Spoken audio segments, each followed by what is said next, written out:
Yes, yes, yes, and yes again. Thank you very much for checking out the WILROC Show. I'm your shooter, the WILROC. Happy Sunday, everyone. Happy Sunday, everyone. Yes. Today's topic is going to be teen dating violence. Teen dating violence. It's an old show from January 12th, 2020. January 12th, 2020. 5 years ago today. Give a shout out to everybody. Shout out to Cheney Boo. I want to dedicate this to Cheney Boo. I might have gave him a shout out last time. Give him one again. Cheney Boo. Let me see what's going on here. All right, we're gonna have thank you for checking me out. Don't forget to check me out on Twitter. On Twitter at _WLRC. Also on Facebook. That's the WILROC Show on Facebook. You can check also on the WILROC Show 4591 on Facebook, and also at DLWCX. I believe that what it is. Yeah, I'm sorry, it's DWLCOX. Facebook at DWLCOX. Also on Twitch and on X, Twitter. X, formerly known as Twitter. Check that out, okay? This show was broadcast previously January 12th, 2020. Topic is teen dating violence. Okay, when you got your girlfriend in high school, your boyfriend, the girlfriend, the boyfriend in high school, and whatever, and y'all fighting all the time. The boy jumping on the girl jumping on the boy, stuff like that. Teen dating violence. Okay, hope you guys enjoy. I'll see you guys next week. Now I'm going live next week. Next week's topic is gonna be property taxes. Property tax next week, okay? I want you guys to check that out. So I hope you guys enjoy today's show. Take it easy. Check out the good music. Like I said, use these as time capsules. Sometimes I like to hear that good old music, and I like to hear what the atmosphere was going on at the time, okay? So I hope you guys enjoy. Thank you very much. And once again, I always say, talk amongst yourselves. Talk amongst yourselves. All right.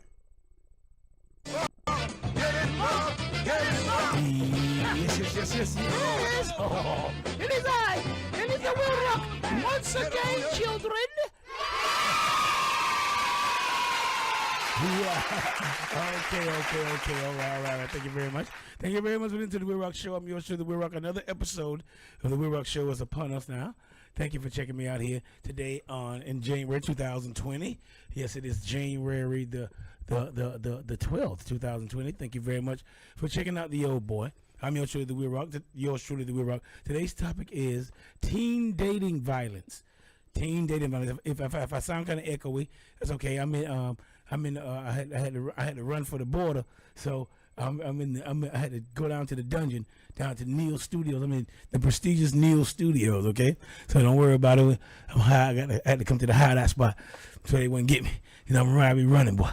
But anyway. Thank you very much for checking out the WILROC Show. Today's topic is teen dating violence. Teen dating violence. Let me see. Let me get this thing. And Lord, I'm messing up, Lord. I'm messing up. I'm just messing up. Anyway, let me see if I got things going here. See how things are going here. Okay. All right, now, today's topic is teen dating violence. You have the teenagers. They have boyfriend and girlfriends. Like we all had. I had a girlfriend and all that in high school. And some of these boyfriend and girlfriend relationships, whether it be heterosexual or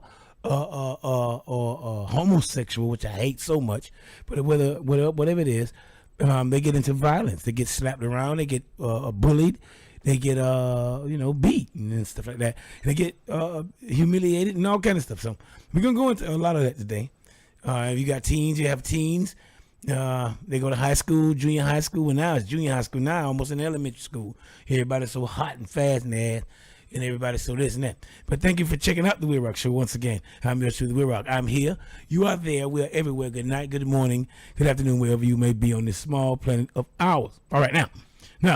I want to give a shout out to Miss Marie Ellen LeMaire. Nope, I got to start over. I got to do it right. I got to give a shout out to Miss Zellie Mitchell, Miss Bessie Carter, Miss Georgia Otis, Miss Marie Ellen LeMaire. Okay, James John Marjan. Give a shout out. I want to give a shout out to I'm going to shout out to Joel Gillespie and Sonia Grandchamp. Shout out to Desmond Spratt Brown. Always, these the same people every time. You can just go over the show, every show the same, just about. You know, I know they say I'm insane. You keep doing the same thing over and over and expecting different results. You know what I'm saying? God, that's the definition of insanity, right? But that's okay.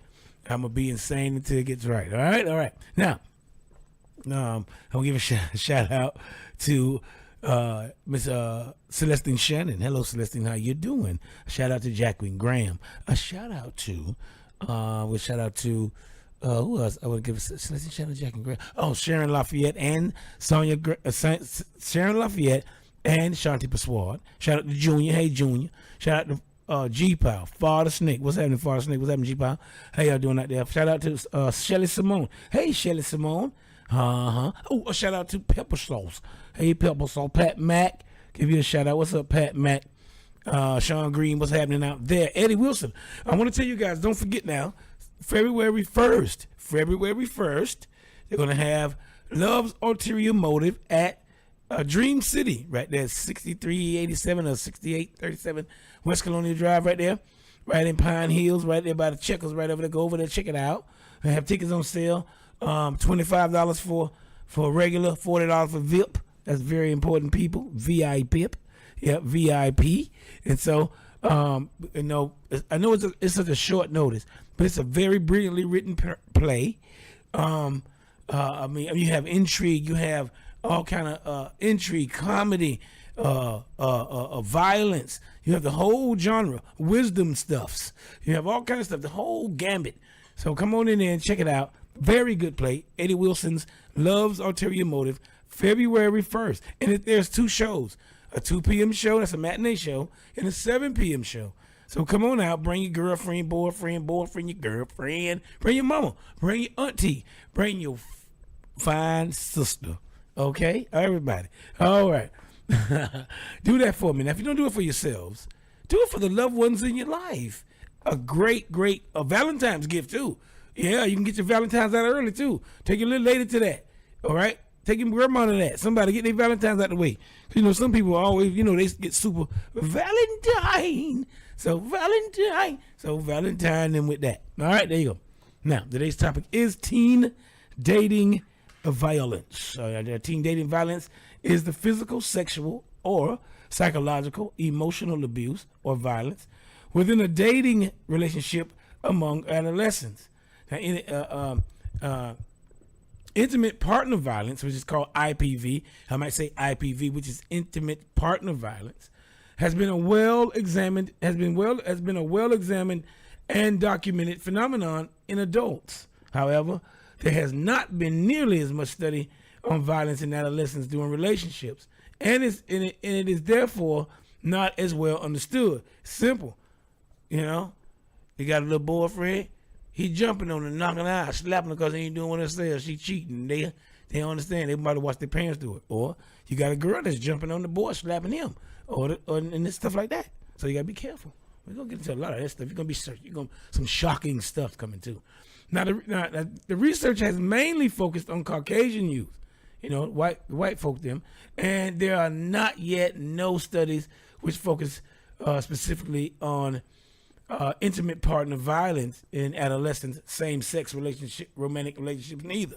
Okay, I'm gonna tell you now, these girls out here, y'all boys and all y'all think y'all gonna be gay and stuff. Run out there, the girl get a little girl, and then she think you're gonna be that other girl gonna beat her worse than that boy because she faking like a boy, and so she gonna overdo it like they always do. Just like boys do when they want to be punks and they want to go in there and fake like they girl. They all that snapping, popping, and girls don't do all that scratching and stuff, and men don't do all that beating and be so mean and aggressive. So not like that. Okay, so stop doing it. Go straight. Do that. How about working on that? But anyway, that's a public announcement. That was just a public service announcement just then I just made. Okay, now, intimate partner violence, or IPV, in adolescents is an important realm of study, as in addition to the usual negative effects of abuse. This violence occurs as a critical period in the social and mental development of a person. This is also an important topic for a gender studies perspective, as almost 32% of male adolescents engage in some form of violence, whether sexual, physical, or emotional, towards their partners, while adolescent violence from females is nearly half of that rate. They say now, but we're going to get into some more. You're going to be shocked at who does the most when I go into the facts and stats part of it. Now, also, according to the United States Public Health Authority, the Centers for Disease Control and Prevention, CDC, adolescents and adults are often unaware that teens experience dating violence. Okay, I almost slapped my girlfriend one time in high school, almost, but I caught myself. I did. I ain't gonna lie. She was doing all that yapping and stuffing, but back then, you know, girls really knew. They didn't do it too much. They didn't confront guys like they do now. No, I don't care what age you were, because, you know, it was a different era. You know what I'm saying? You run your lips, you got them served back, hot and sizzled. But now, you know, everybody's it's a different earth, and you can't do that no more. But anyway, and I don't encourage it, okay? Well, not all the time, but ain't not for nothing. But anyhow, anyway, today's topic is teen dating violence here on the WILROC Show. I'm gonna have a little music for you, and I want you guys to stay tuned for my regular host of characters, like always.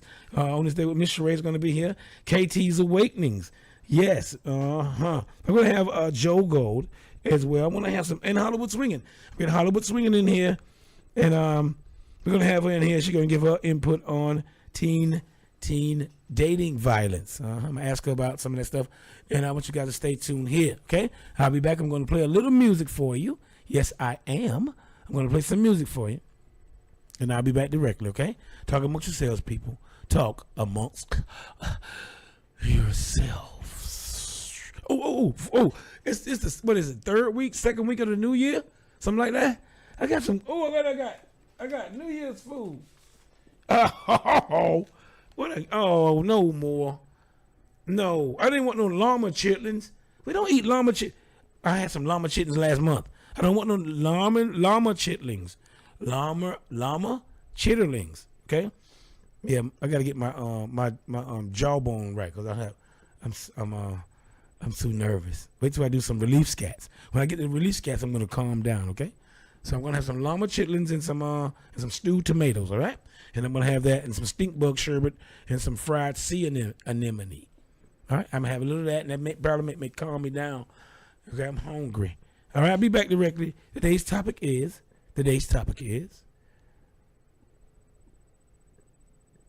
teen dating violence. That's right. You said it. All right. Talking about yourself. I'll be right back.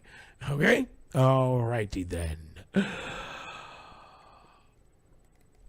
Just look at us. Everything is backwards. Everything is upside down. Doctors destroy health. Lawyers destroy justice. Universities destroy knowledge. Governments destroy freedom. The major media destroys information. And religions destroy spirituality. Energizing.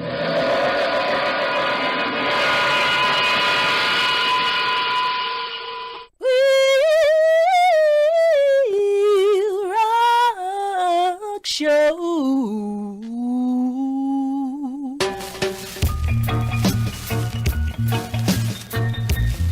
Whoa, you fell over. Whoa, I've heard some men say that they only spirit take. I've heard.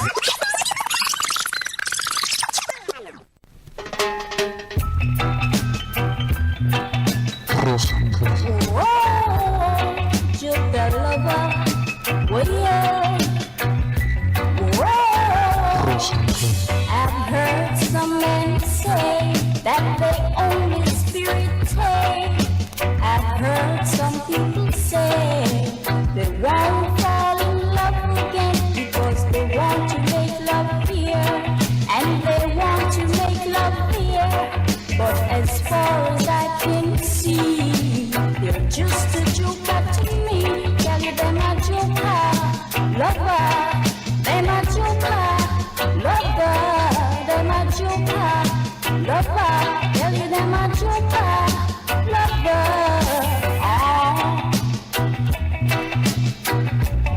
Whoa, joker, lover. Whoa. Joker lover never settle down. You're always going upside and round. You're always running round and round. But they just don't understand. They're my joker, lover. They're my joker, lover. They're my joker, lover. Tell you they're my joker, lover.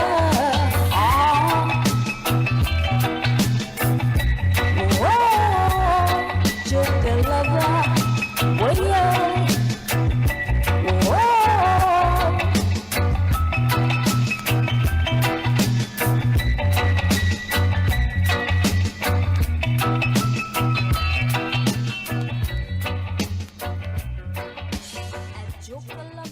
Here, sweetheart.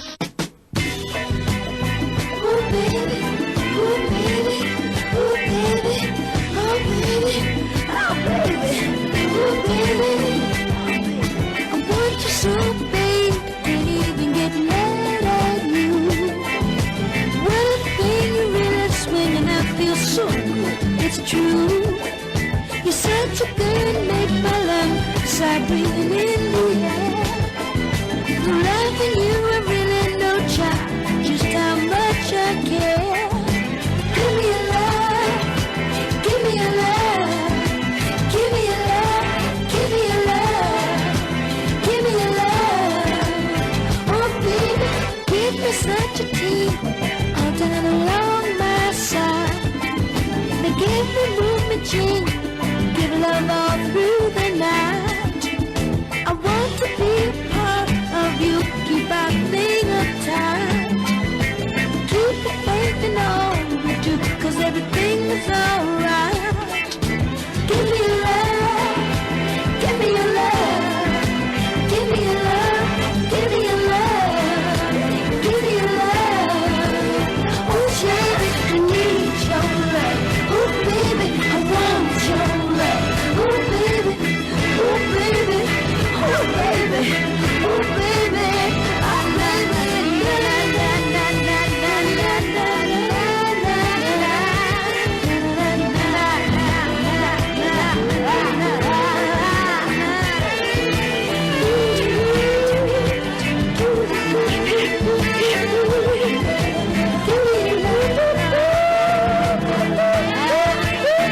Give me your love, give me your love, give me your love, give me your love, give me your love.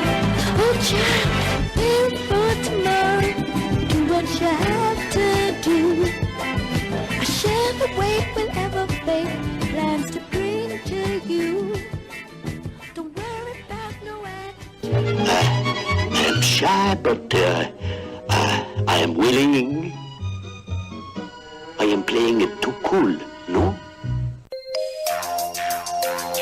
Ladies, shorties, honey, oh man, as the night moves in, love takes a new meaning. If you were here, you would know what I mean to say.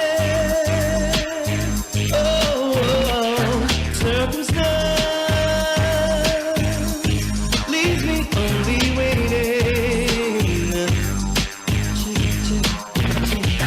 for a chance. I only want to love you more.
relief scats. You know, I have so many problems.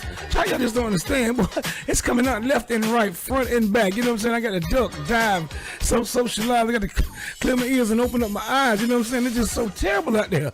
But, you know, I scat to get it off me. Some people do all kind of stuff. Some people like to jump off bridges and land on their heads on hard rocks to get the stress off of them. But me, no. I scat. And try some at home. Relief scats. Ask for it by name.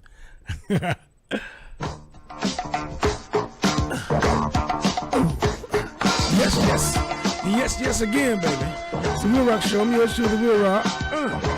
Today's topic is teen dating violence. Teen dating violence. Wait a minute. That funk, y'all. Wait a minute. Let the funk get me a little bit.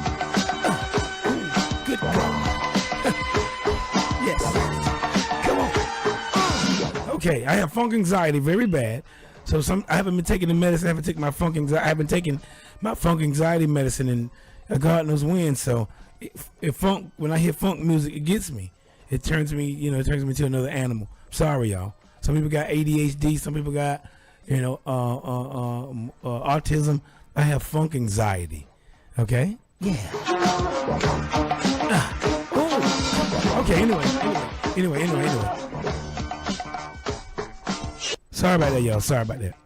Okay, thank you for checking out the WILROC Show. I'm yours truly, the WILROC, on the Caribbean Rhythm Radio Network at crrfm.com or crrnetwork.com. Okay, check it out there. Yes. Hey, how you doing, Marcy? How you doing, baby? Thank you for checking out Marcy up in the northern Florida. Thank you, sweetheart. All right. Now, today's topic is teen dating violence. All right, we on CRR. The Caribbean Rhythm Radio Network, crrnetwork.com, crrfm.com. Check it out there. And you can also check me out on YouTube, Instagram, Twitter, Twitch, Periscope and Twitter at _WLRC, and Instagram at The WILROC Show, and Twitter at, Periscope and Twitch too. Okay. Yeah. Check it out there, all right? All right, you can give ideas for topics and all kind of stuff. All right, get on me and everything. Now, teen dating violence. Now we know nowadays, especially nowadays, everybody faking grown and everybody confused now. You know what I'm saying? Everybody's so confused. They don't know what they want to be. We got 15,000 genders now. Everybody's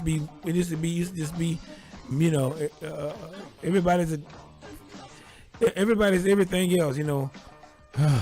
I mean, God, he can't even name them. But anyway,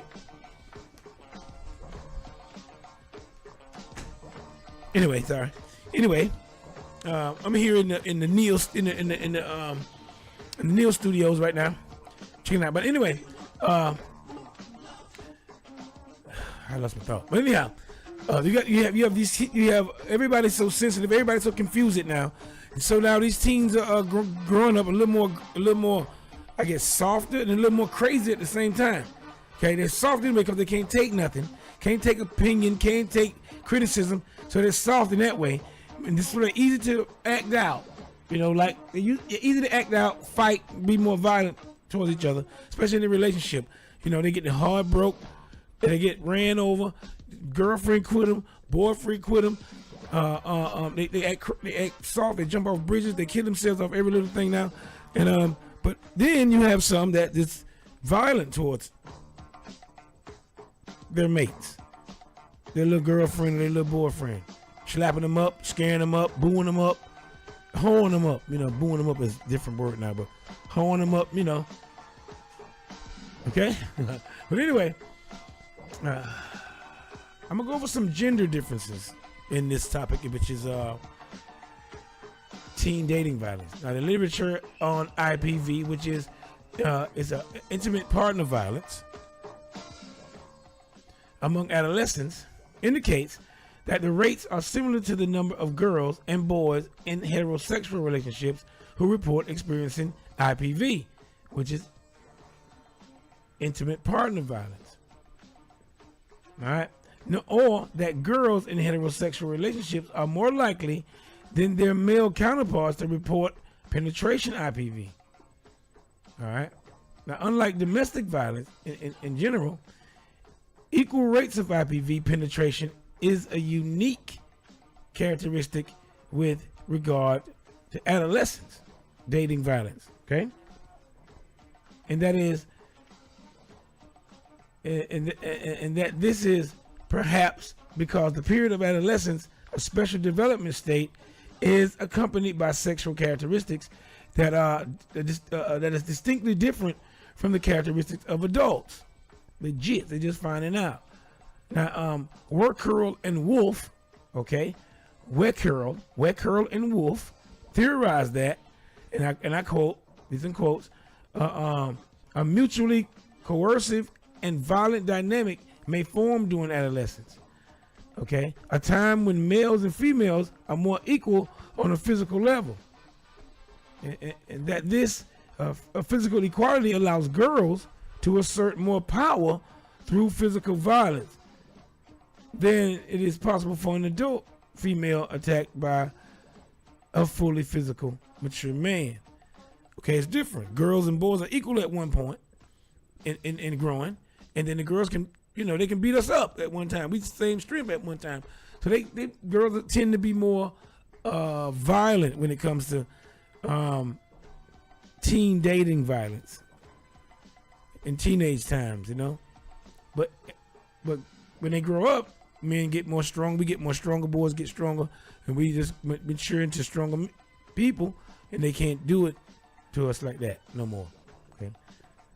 All right. Now, regarding studies that indicate that girls are as likely or more likely than boys to commit IPV, the authors emphasize that substantial differences exist between the genders, including that girls are significantly more likely than boys to report having experienced severe IPV, intimate partner violence, such as being threatened with a weapon, punched, strangled, beaten, burned, or raped, and are also substantially more likely than boys to need psychological help or experience physical injuries that require medical help for the abuse, and to report sexual violence as a part of dating violence. Yeah, girls gonna get more, cause boys, they be wanting, the girls be now, and boys be jerk. Yeah, they experience more violence. Yes, they do. But they commit violence too. So, okay. They're also more now. Girls are also more likely to take IPV more seriously. Now, by contrast, boys are more likely to report experiencing less severe acts, such as being punched, or such as being pinched by girls, slapped, scratched, or kicked by girls for nothing.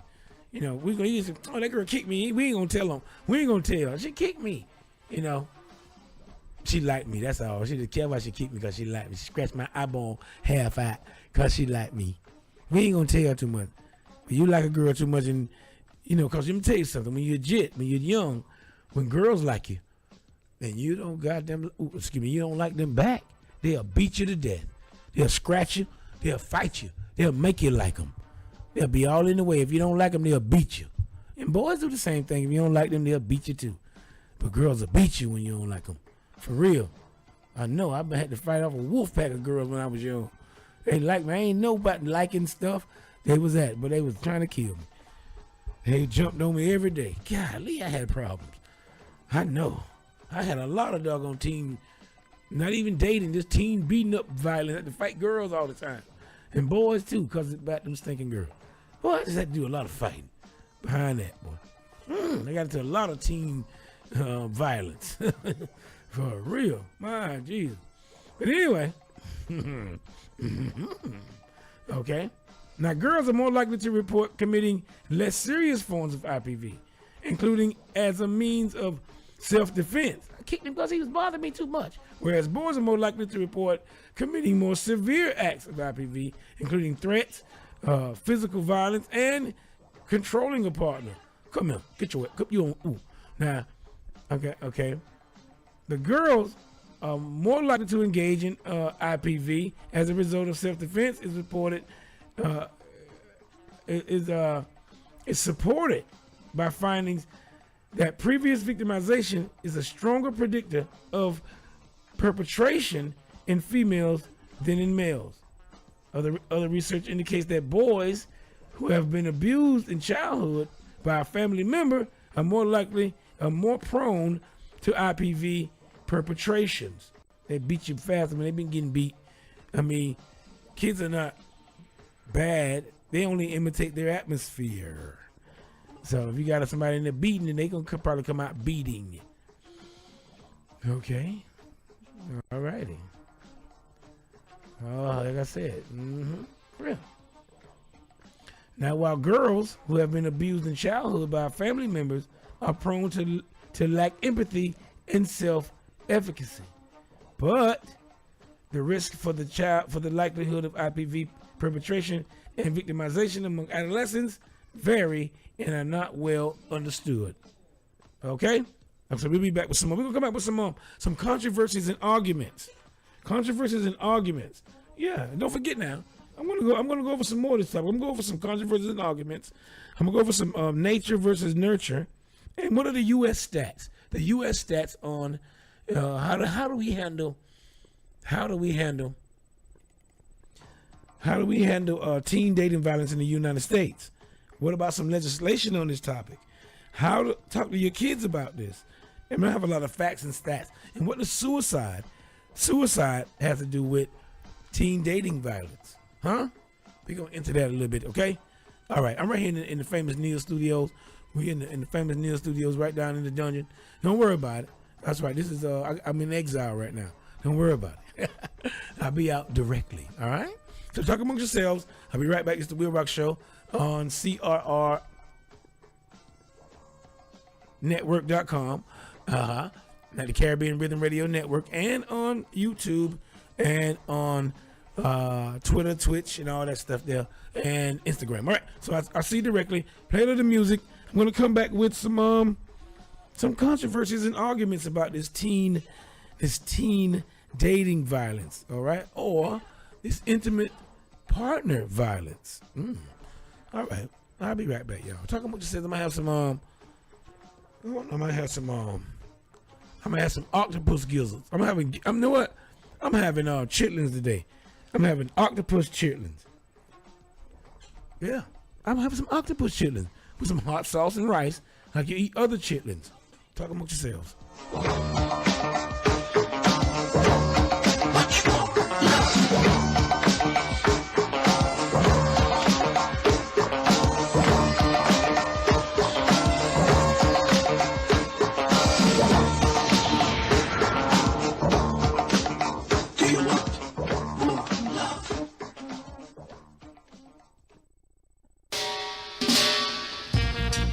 Yes, and yes again, thank you very much for listening to the WILROC Show. Yours truly, the WILROC here. Now, you know, each week on the WILROC Show, we have a fruit or vegetable. This week, we have a vegetable or fruit, whatever you want to call it. And it is the olive. Yes, did you know olives and olive oil are a good source of vitamin E and contains vitamins A and K, iron, calcium, magnesium, and potassium? They're also a great source of amino acids. Thanks to all the vitamins and minerals, olives and their oil are great for the eyes, skin, bone, and cell health, as well as immune function. The olive is made up of 18 to 28% oil. Approximately 75% of that oil is heart-healthy monounsaturated fatty acid.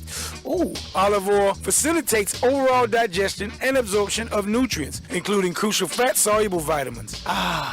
Olive oil is naturally cholesterol, sodium, and carbohydrate free. While most people think deep green olive oil indicates a higher quality, color is not a factor. Greener oils come from green olives. Black olives yield pale oil. Did you know 98% of the world's olive oil production comes from just 17 countries? In folk medicine, olive oil has been used for everything from reducing muscle aches and hangovers to used as an aphrodisiac, laxative, and sedative. Talk about versatile. Olive oil coats rather than penetrates, so foods fried in olive oil are less greasy than foods fried in other oil varieties. So now, get some olives in your rumps. You know they're going to squirt out of your rumps if you let them process properly. So get some olives in your rumps, and now I hope your minds and bodies are healthier, wealthier, and wiser. Thank you very much. The WILROC Show. The day of redemption is at hand! Yeah, Zaga now. Do something for me. Wind up your body for me. Oh, yeah, yeah, yeah, yeah, yeah. Girl, you feel so good when you're in my arms and you turn me on, girl, with your sexy charms, my girl. Do something for me, back it up for me, jack it up for me, cock it up for me, girl, smile for me, wind up your body for me. Tell if you have it, dash it out where you are ready to give me. Tell her dirty girl say you know in a Rashida. Tell her crosses say you know fight over man. You give breakfast, lunch and all dinner. But a crosses girl don't understand. You spotless, she stripe up like tiger. She just like Madonna, the whole version. We take where your man, some girl go walk over your man. A stop cry for your love potion. Feel so good when you're in my arms and you turn me on, girl, with your sexy charms, my girl. Do something for me, back it up for me, jack it up for me, cock it up for me, girl, smile for me, wind up your body for me. Girl, if you have it, dash it out where you are ready to give me. Trina, be a freaky thing that they Ina. Girl, not stop blow like Hurricane Katrina. One hand Panjan and I choke him like Zena. A one night stand, but she serve me subpoena. A quarter woman, judge, liar and juror. Factor, them girl I don't need no actor. Something to build and I'm the contractor. Lips to lips and run me shoulder. My girl, you feel so good when you're in my arms and you turn me on, girl, with your sexy charms, my girl. Do something for me, back it up for me, jack it up for me, cock it up for me, girl, smile for me, wind up your body for me. Girl, if you have it, dash it out where you are ready to give me. Turn on the rose, got the fire, you turn on, girl. Out for the fire. All night you keep warm, girl. Nobody worry about the blow for the farm. You know chicken head down, pick up car. And next, girl, get take your man, girl, where you put it on, girl. You want to turn me off the way you turn me on, girl. To do that something. Me love how you are going, girl. Ring me ready for put it on. Come, my girl, you feel so good when you're in my arms and you turn me on, girl, with your sexy charms, my girl. Do something for me, back it up for me, jack it up for me, cock it up for me, girl, smile for me, wind up your body for me. Girl, if you have it, dash it out where you are ready to give me. Don is one of the most well-loved guys in our business.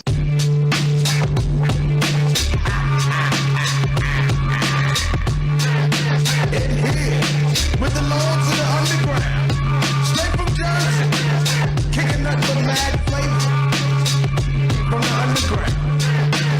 And it goes a little something like this for you punks. Do it all, never fake it. Supreme C, never fake it. Funky man, never fake it. Low jazz, never fake it. Mullet skills, never fake it. Do it all, never fake it. Funky man, never fake it.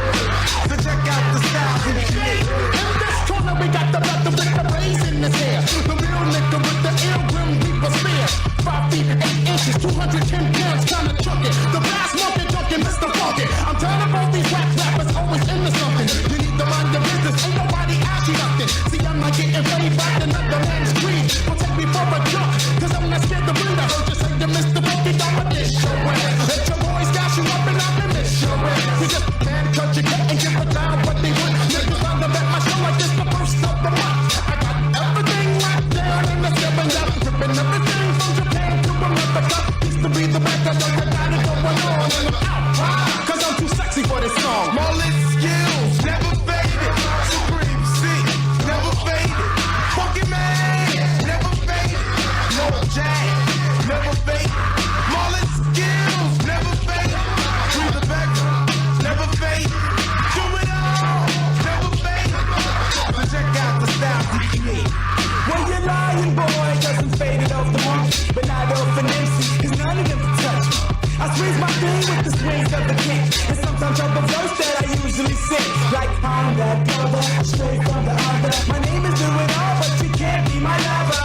Well, stop, I'm not a rap singer, I'm a hip hop, so yo, get the finger. Special guest on my show is the nigga from my way, and I ain't changed my area, I'm still Luke and Jake. I'm still from the bricks with the funk of the kicks, but I put my man to flip that other junkie shit. Hence the parlay with Marley, slap bouncing in the hallway. I want to, so let me hear you go. Hey, so what you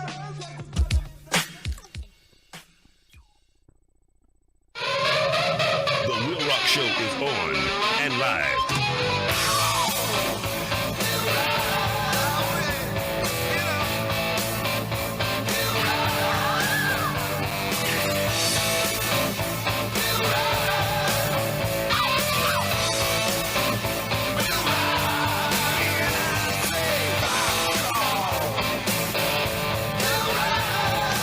That's right, The WILROC Show. Interesting topics, all types of music, special guests, and lots more. The WILROC Show.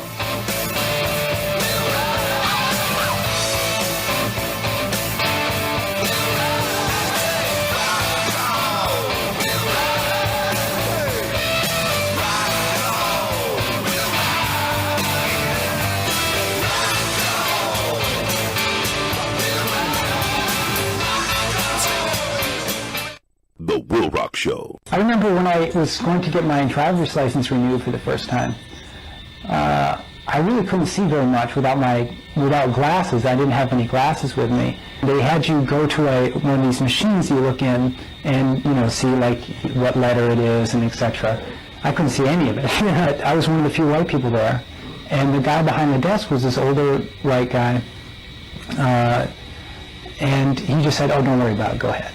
I was like, is he just letting everybody through? And I saw he wasn't. And I kind of was like, oh, okay. It's the ability to walk into the bank in Savannah when we were ready to build our house and borrow $100,000, and neither one of us were working. I mean, that to me, that is just so incredible that we could do that. I mean, of course we had to present, we had to give them facts and figures and all that kind of thing, but, if you were a person of color and you walked in and you said, well, we're neither working and they're going to loan you $100,000, I don't think so. Oh, simple things. I mean, from everything from the ease of getting a bank loan to knowing that I can drive just about anywhere in the city and not get stopped because of my color by the police. When I drive down the road and I get pulled over by a police officer, it's probably because either I've broken the law or I'm getting a flat tire and the police officer's going to tell me I'm getting a flat tire. Well, when I get pulled over, I don't get tickets, I'm a white woman, middle class, and a minivan. I get pulled over all the time for speeding. And it's almost become a joke. And then, the police officers apologize to me for pulling me over, and I know if I was a person of color, that wouldn't happen, I know that I would be pulled over a lot more if I was a person of color because I speed every day. And so I get stopped, they look at my license, and then they let me go, I've experienced whiteness on the 3 occasions that I've been pulled over by law enforcement driving a car. One time I ran a red light, it's turning red, right? Another time I was speeding, another time I had a headlight out. And every single time I got off with a warning. I never got a ticket for any of those things. It was privilege and whiteness, therefore, that helped get me off. And I think for the average person, it would be whiteness that would allow me not to even have to think about why. I can get away in thinking, I sweet-talked my way out of that. I did, but I was aided by the fact that I'm white. They're not going to do a body check on me. They're not going to rip my car apart looking for a reason to haul me in. I'm not profiled. That's white privilege. This is Hollywood swinging high and swinging low on the WILROC Show. Ladies, many of us are over the age of 40 and trying to bring sexy back. Now, no matter how hard we try, girl, there is one area in particular that's difficult to get rid of, and that's our pooch. First, we got to cut back on our intake of fried foods. Now, ladies, we also have to increase our cardio exercises to at least 30 minutes a day. We've got to drink more water, eat plenty of fruits and vegetables, and guess what? We also got to be patient, keep a positive attitude, and just don't give up. Results may not come as fast as we would like, but slow and steady will win the race. So ladies, let's buckle down, do this thing, because being healthier, finer, and sexier is in our future. Until next time, this is Hollywood swinging high and swinging low on the WILROC Show. Smooches.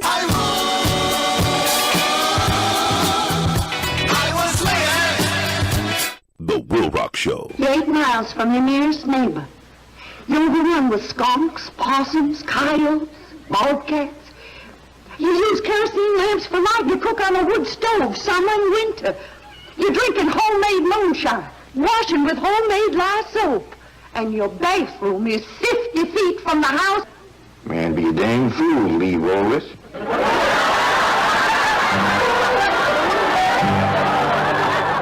Do Did you know? Did you know that African American James Robinson invented the lunch pail? Did you know? Did you know that African American Thomas Stewart invented the mop? Did you know? Did you know that George Washington Carver invented peanut butter? The WILROC Show. People, I'm gonna reach out right now. I want you at home to know my hand is touching your hand. Reach it out, because the love that was given me, and this time I will repay you now.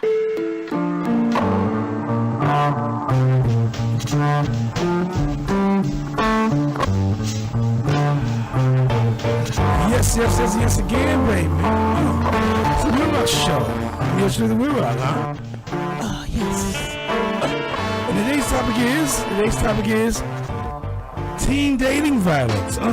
Yes, it is.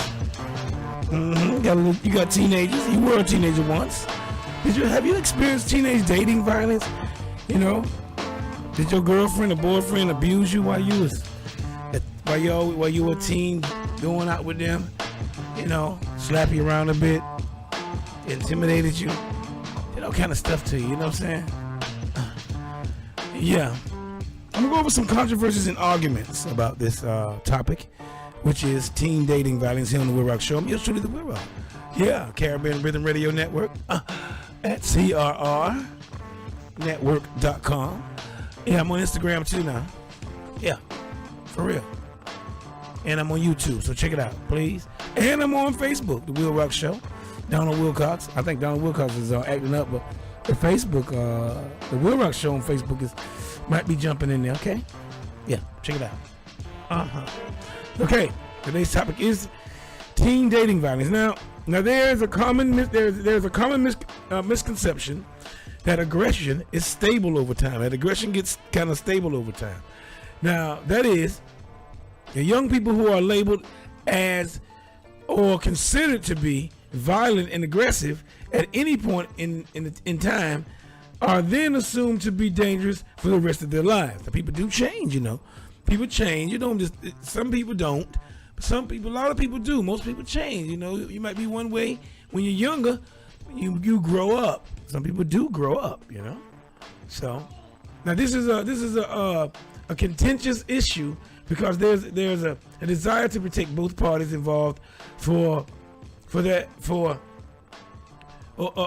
there's a desire to protect both parties involved, or that have the potential to become involved. Now, involved in dating violence, teen dating violence. Now, while classifying the perpetrator as a threat may be detrimental to his or her life and future relationships, not classifying the perpetrator this way may put future partners at risk. Now, I'm gonna tell you something. Now, there's a considerable debate. I'm gonna tell you something. Wait, I'm gonna go over this. I'm gonna read this for you, but I'm gonna tell you something. And I have some experiences I know some examples of teen dating, so-called dating violence. All right, so-called, I say. And I'm gonna tell you in a minute here. Now, there's a considerable debate over whether we as a society have an accurate picture of the prevalence and severity of teen dating violence by gender.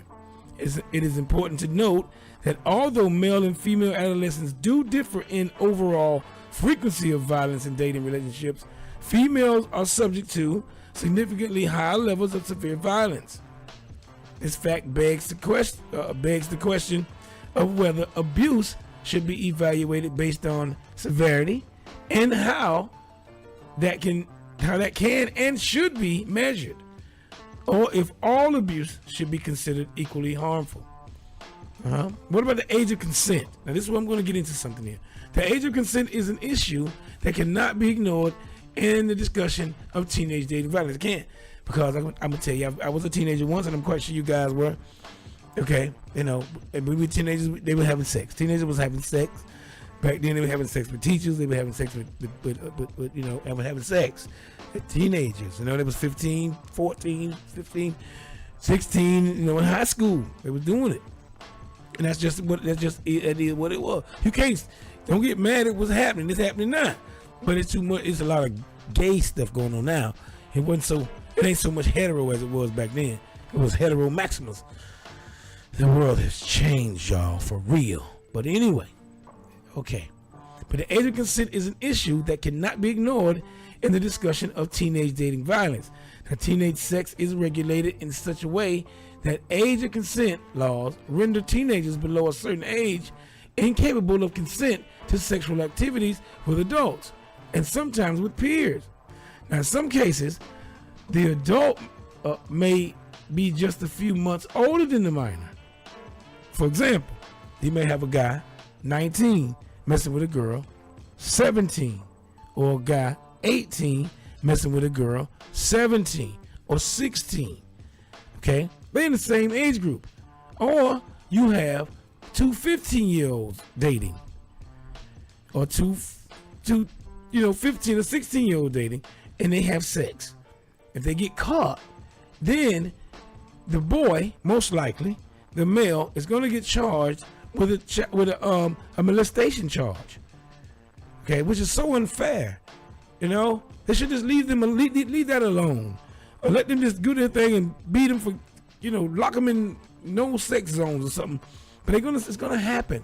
So and it's unfortunate, because I know a lot of guys right now with pedophile charges that mess with. The guy was maybe 16 and the girl was 15, or the guy was 17 and the girl was 16 or 15, and he messed with him. The mama called him, or whatever happened, and then now this guy's labeled a pedophile for the rest of his life. Off of that, and they were both jits. That's unfair, man. That's unfair. And it was consenting, but the parent didn't like it in the law. They need to change that law, especially at that age. But you're gonna give the guy a pedophile charge, but you're not gonna give a girl a pedophile charge because the girl was messing with a guy underage too. The best thing to do is leave them alone. Train them, y'all. Okay, they having sex. Train them on what to do and what not to do. To prevent babies and stuff like that. All right? It's crazy. It's crazy. Now, in some cases, the adult may be just a few months older than the minor. Now, there are a number of states in which age of consent statutes are used to prosecute consensual sex between two persons, both under the age of consent, like I was saying earlier. Now, this type of persecution has been deemed unconstitutional in some states by citing violation of privacy rights, which I think it is, but remains in effect in other states. Florida is one of them, okay? And sexual behavior and aggression can be so deeply intertwined that the legality of underage consensual sex is sure to have an effect on teen dating violence. So it's crazy, but it's just a mess, I'm gonna come back with some nature versus nurture. What does that mean? Huh? Nature versus nurture. Today's topic is teen dating violence. Okay, some more music. I'll be right back. Yours truly, the WILROC. It's the WILROC Show. All right, share it, like it, love it. You better love it too. It's a new year. Love it. Don't forget, check out Eddie Wilson's play. Love's Ulterior Motive. I got some tickets, hot tickets, fresh. I got VIP tickets, and I got up there tickets too. Bam! For real, I got them. I'll be right back. Okay, okay. What am I have? What you got? Oh, no more camel cold cuts, please. Good. Okay, I'm hungry. I can eat anything right now. Okay, all right. Camel cold cuts. All right. Ostrich on a stick. All right. Okay, give me a minute.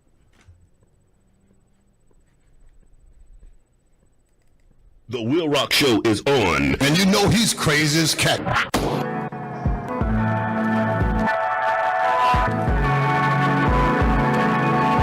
on the floor of a Chinese restaurant, crown on my hip like Simon Petrikov. Thought of a song called Thinking of Master Plans. Reggae and rock, drinking in Amsterdam cafe. Back home, meeting with Cancer Man.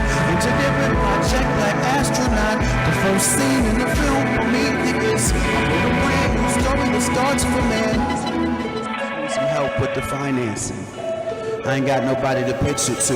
My friends are superheroes. heroes. None of us have very much money though. They can fly, run fast, read Portuguese. None of us have very much money though. They know judo and yoga, photography, politics. Some of them leap over buildings. Writers, magicians, comedians, astronauts. None of it matters when niggas was hungry. My friends are superheroes. None of us have very much money though. They wear the same underwear as billionaires. None of us have very much money though. Hustlers, beat makers, drug dealers, sculptors, egomaniacal authors and bloggers. Some of them talk to the animals. None of it matters when niggas was hungry. Not valuable. Come say it to my face. Not valuable. Come say it to my face. It's all disposable. Come say it to my face. Was hoping this device might cure my remembrance. I'm 87% sure I invented it. High adrenaline, I'm rapping on the cake boss. On this day right here, we gonna start taking care of business. Them can't give me no chat. Anyway, the money them me go for. Boss man, me never stutter. Me work hard for the bread and butter. Oh, you want give me gun? Move yourself, do not pass me no gun. Me have a daughter, me want see the sun. The WILROC Show is on. And you know he's crazy as cat.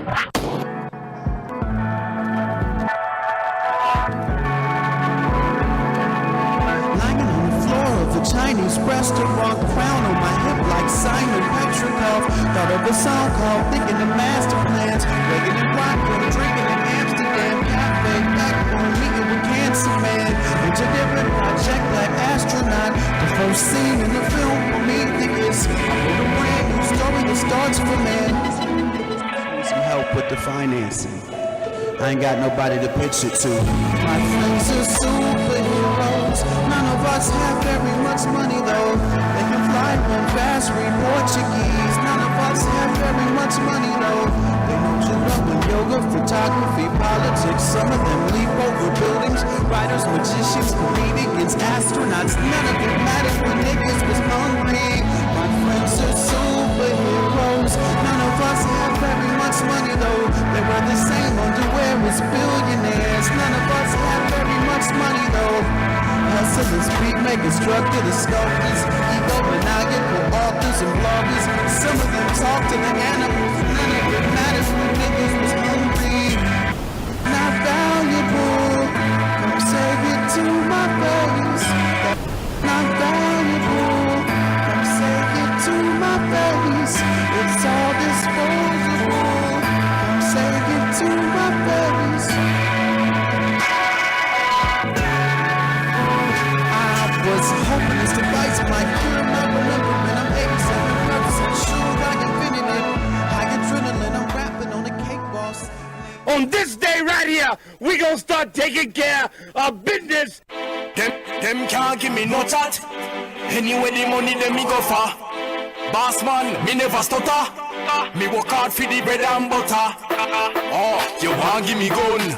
Move yourself, do not pass me no gun. Me have a daughter, me want see the sun. Rise and bring the money come. Watch her now, me crush the road fi plant the seed with fear. So expect for reap and me a grow because me nah beg friend. And as a man me have to hustle the shilling. Me no red eye for people things because me nah beg them. So get to you, no bother wait, no hesitate. The Benjamins, they never take, so me a God help them. Some boy don't own them own things, them posing at the owner things. That's why me tell you, say me can't friend them. Watch her, me a fit thank Sonia. Me mother, she teach me how to be a owner. Give me water for drink and tell me say that she can afford for me no fi bother want soda. She say give thanks when me have, make some money get the rest. No bother with the greed and then up me the rest. He better when you earn a headache when you get. Plus the boy can't tell me what fi step. That's why me tell you, me crush the road fi plant the seed with fear. So expect for reap when me a grow because me nah beg friend. And as a man me have to hustle the shilling. Me no red eye for people things because me nah beg them. So get to you, no bother wait, no hesitate. The Benjamins, they never take, so me a God help them.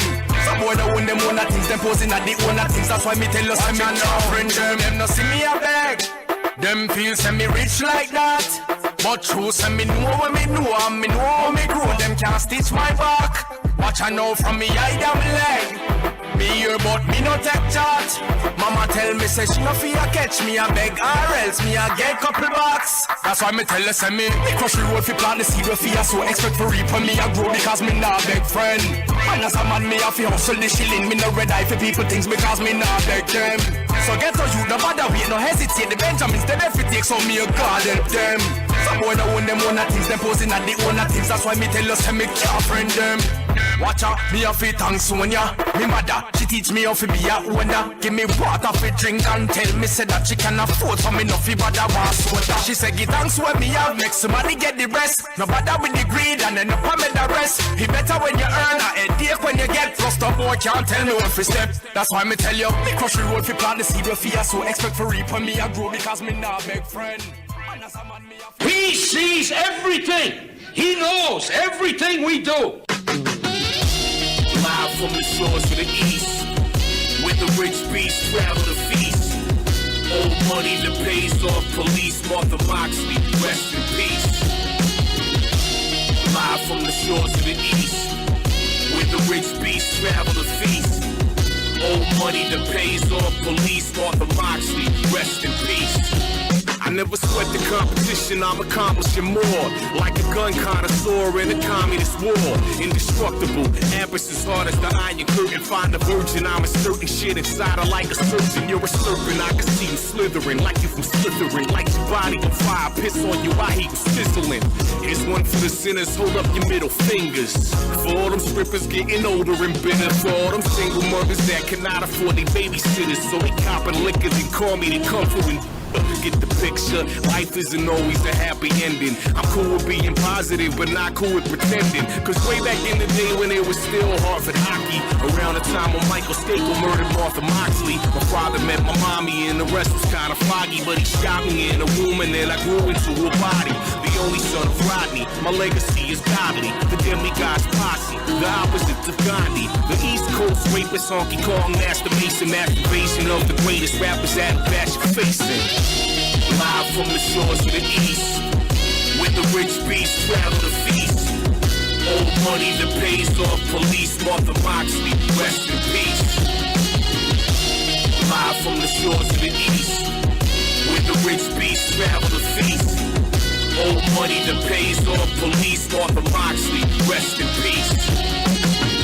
You are now listening to the sounds of Connecticut Casuals, representing for all of New England. Apathy, demigods, you rich better lock up your yachts real tight. Yeah, shout out to Watch Hill.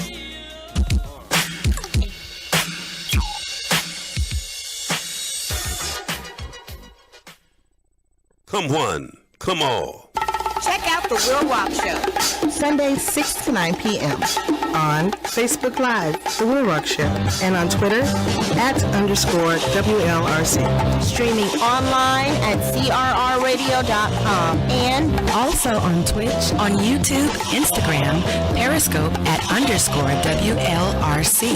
That's The Will Rock Show, bringing an eclectic approach, interesting topics, all types of music, special guests, and a lot more.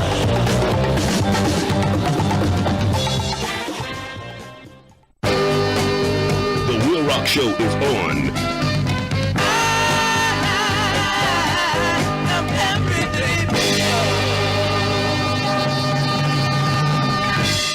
Hello, everybody. The Dog Man. How y'all doing? What are y'all doing on Sunday night? Well, y'all need to be listening to the Will Rock Show. Good friend of mine. See ya. It's not getting out and confronting and fighting a man on the street because right now he's got power and he's gonna win. What we got to do, we got to get our minds together.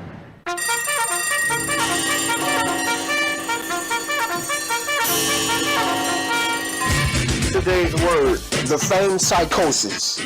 There is a price for fame, and many people find this fact out too little too late. Psychosis means a loss of contact with reality that usually includes false beliefs about what is taking place. I see this all the time. Some of you need and want attention so bad that you say and post absurd things on here and then get mad when someone else don't feel the same way you do about it. Now you're all mad and disrespectful. These celebrities are now posting videos about challenges and even some of their personal business, and they have many of y'all running around here doing the same, and y'all have inherited the fame psychosis. Y'all just don't realize it, but your soul is under attack. They have all of these psychotic drugs on the streets to keep y'all high and out of touch with reality. You can't contact God while in this state, and they know this, and that's what they want. Fame means public reputation, great renown, celebrated, acclaim, or limelight. The obsession with wanting to be famous is a type of narcissistic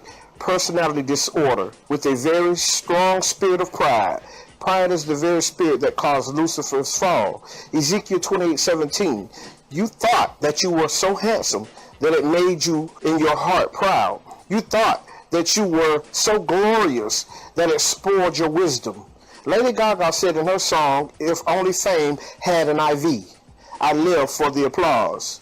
But living solely for others' validation is a dangerous path to be on. When your self-esteem depends on how many likes you get, how much attention your photos garner, how much your cell phone rings, or how much your inbox is invaded, then I suggest you switch paths, because you are on the path that leads to destruction. Don't put yourself in the position to be at the mercy of the fame psychosis, because once the attention fades, you will be left feeling empty or worse. The desire to be famous is connected to unhappiness.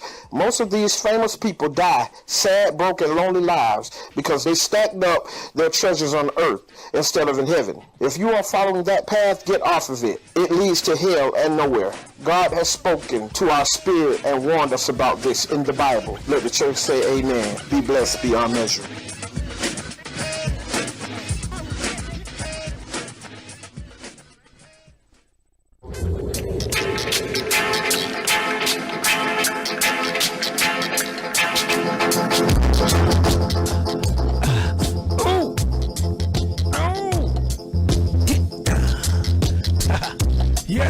Yes again, baby.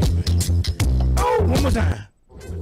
It gets me. I have funk anxiety, and that's that funk too. Hold on. Here we go. I'm gonna do it again. I'm gonna tell y'all what's happening. Oh, yes. Today's topic is teen violence, teen dating violence. Huh? How about teen dating violence? Today's topic is that. You know, when you were a teen, you saw girlfriend and boyfriend fighting. Now you see more girlfriend and girlfriend fighting, boyfriend and boyfriend fighting. Nah, because everything's so twisted backwards. Okay, but nevertheless, you do have teen dating violence. All right, yes, it is. And I'm gonna go over some nature versus nurture. Okay, here on the Caribbean Rhythm Radio Network at crrnetwork.com, crrfm.com. All right, check it out there. Instagram, YouTube, Facebook, Donald Wilcox and the WILROC Show. Check it out there, all right? Now, okay, like I said, today's topic is teenage dating violence. Now, significant research has been done on the causes behind violent behavior in adolescent dating relationships with the intention of guiding the creation of dating violence prevention programs, and in turn has provided findings on the roles of nature and nurture in the development of such behavior, with a strong favor towards nurture factors. Now, a study published in the Journal of Epidemiology and Community Health examined a potential association between a spectrum of childhood adverse experiences and physical violence in relationships before age 21 for both members. Okay, was your daddy beating your mama? Was your mama beating your daddy? Okay, experiences. Did you see your uncle slap your auntie in the mouth for getting too wise? He said, auntie, cut your uncle for getting too hoish. I'm sorry. Okay, now anyway, that has something to do with a lot of things. Now, like I said, kids are not born bad. They only imitate their atmosphere. All right? Yeah. Now, the subjects were asked about violence in their adolescent relationships as either victim or perpetrator, and their childhood surrounding and and their childhood surrounding 12 different adversities.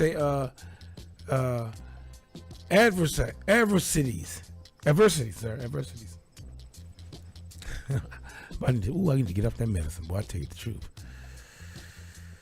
Okay, now the subjects were asked questions about violence in their adolescent relationships and either victims or perpetrators, and their childhood surroundings, and 12 different adversities, and parental death, parental divorce, long-term separation from parent, parental mental illnesses, parental substance abuse disorder, parental criminality. They were asked these 12 things in the study to determine try to determine how and why these kids are fighting each other in these teenage relationships. And this is interesting here that they go over 12 things, 12 adversities: parental death, parental divorce, long-term separation from parent, parental mental illness, parental substance abuse disorder, parental criminality, interparental violence, serious physical illness in childhood, physical abuse, sexual abuse, neglect, and family economic adversity. What's your poll? Okay. Now the results demonstrated a strong positive correlation between 10 of the 12 childhood adversities and physically violent behavior in a teen relationship, with 13.8% responding with experiences of sexual violence and 11.6% experiencing interparental violence. You know, you got beat up by your daddy, your mom a lot, you got ass whoopings a lot, or you was subjected to sexual violence or sexual stuff doing I went out. Oh Lord, my thing went out. Trying to reconnect now. But it's alright. Don't worry about it.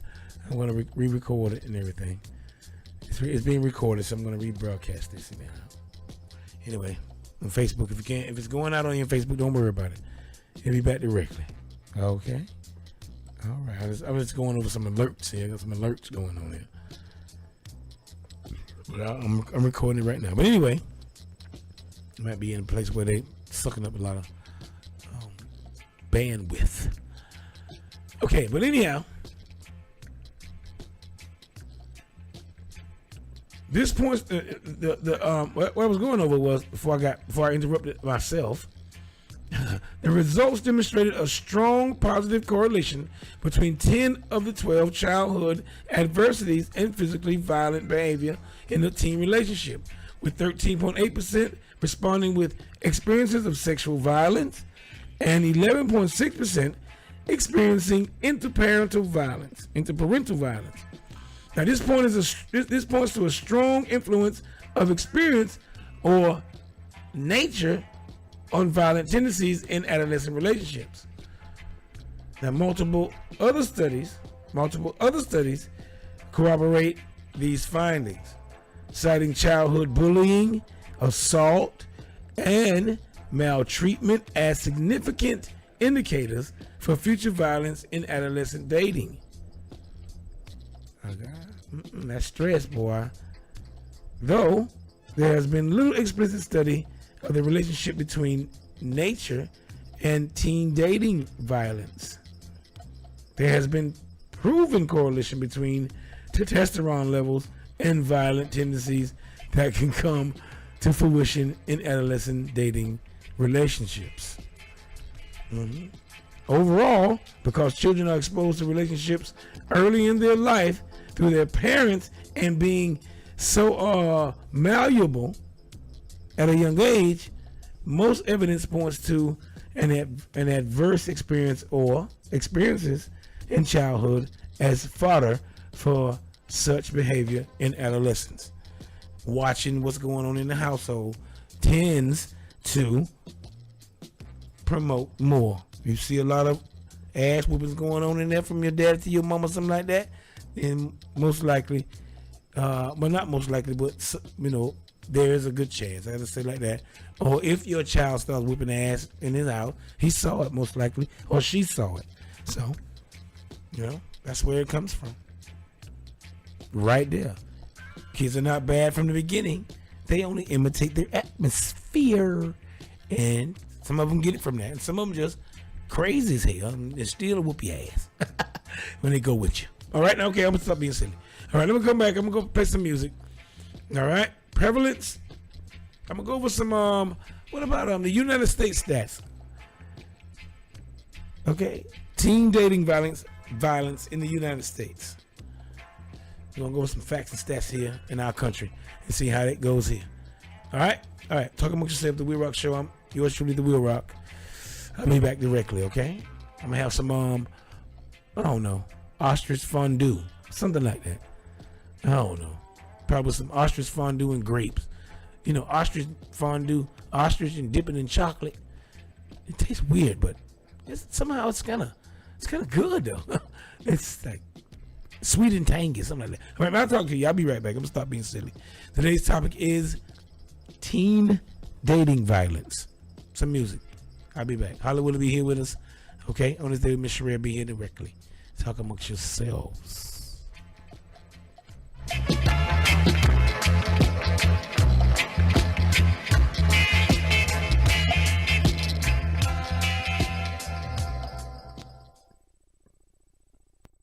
You're listening to the WILROC Show.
We can get into some gangster.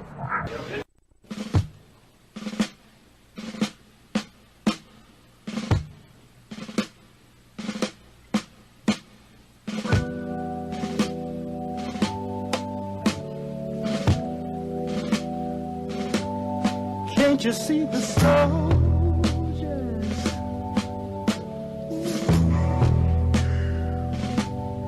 I see them marching.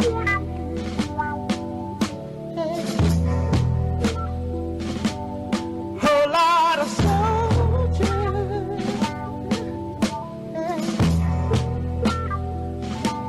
I see them marching.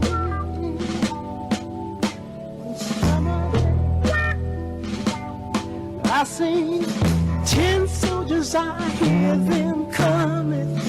We're finally on our own. This summer I hear the drumming. For dead in Ohio. For dead in Ohio. For dead in Ohio. For dead in Ohio.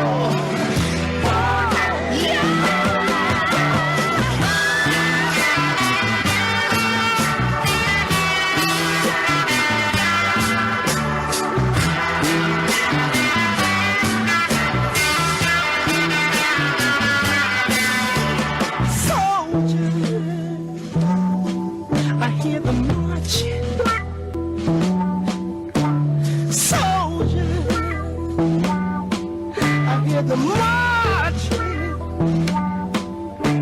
Soldier, I see them come.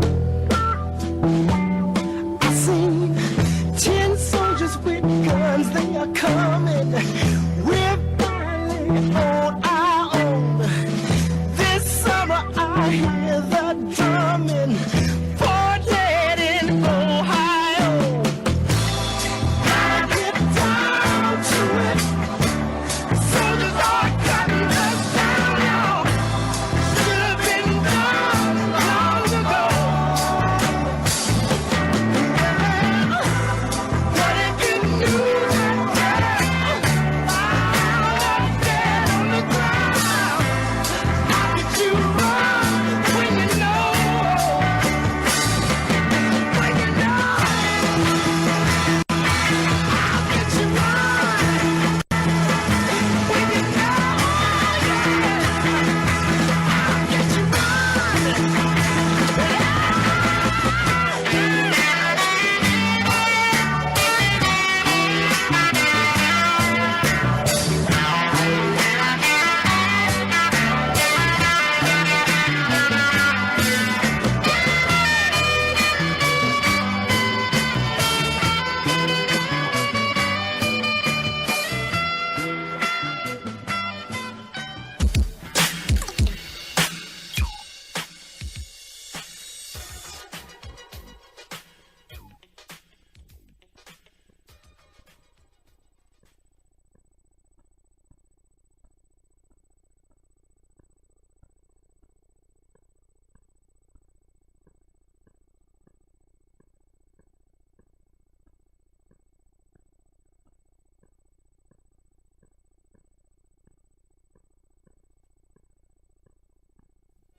The WILROC Show. Nothing in this world works the way you think it does. Nothing. The police aren't who you think they are. The sheriff is not who you think he is. Banks do not do what you think they do. Governments don't operate anywhere near the way you think they do. And that's why today, when you look at what's going on in the world today, none of it makes any sense. It's all crazy. It makes no sense at all. Seems very destructive. But actually, in point of fact, you don't know how the system works. It's working perfectly fine. The rich get richer and the poor get poorer. And the people, the masses, are entertained with television and alcohol and drugs, and the wealthy continue to get wealthy. And so it's working perfectly fine once you understand how the world really works, and nothing works the way you think it does. At this time, I have the honor to present to you the moral leader of our nation.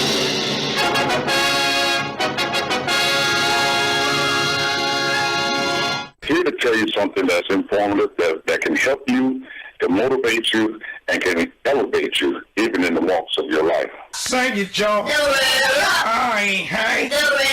Sing it, Joe. Sing it, children. Oh, wow. Sing it, yo. I ain't hang. Well.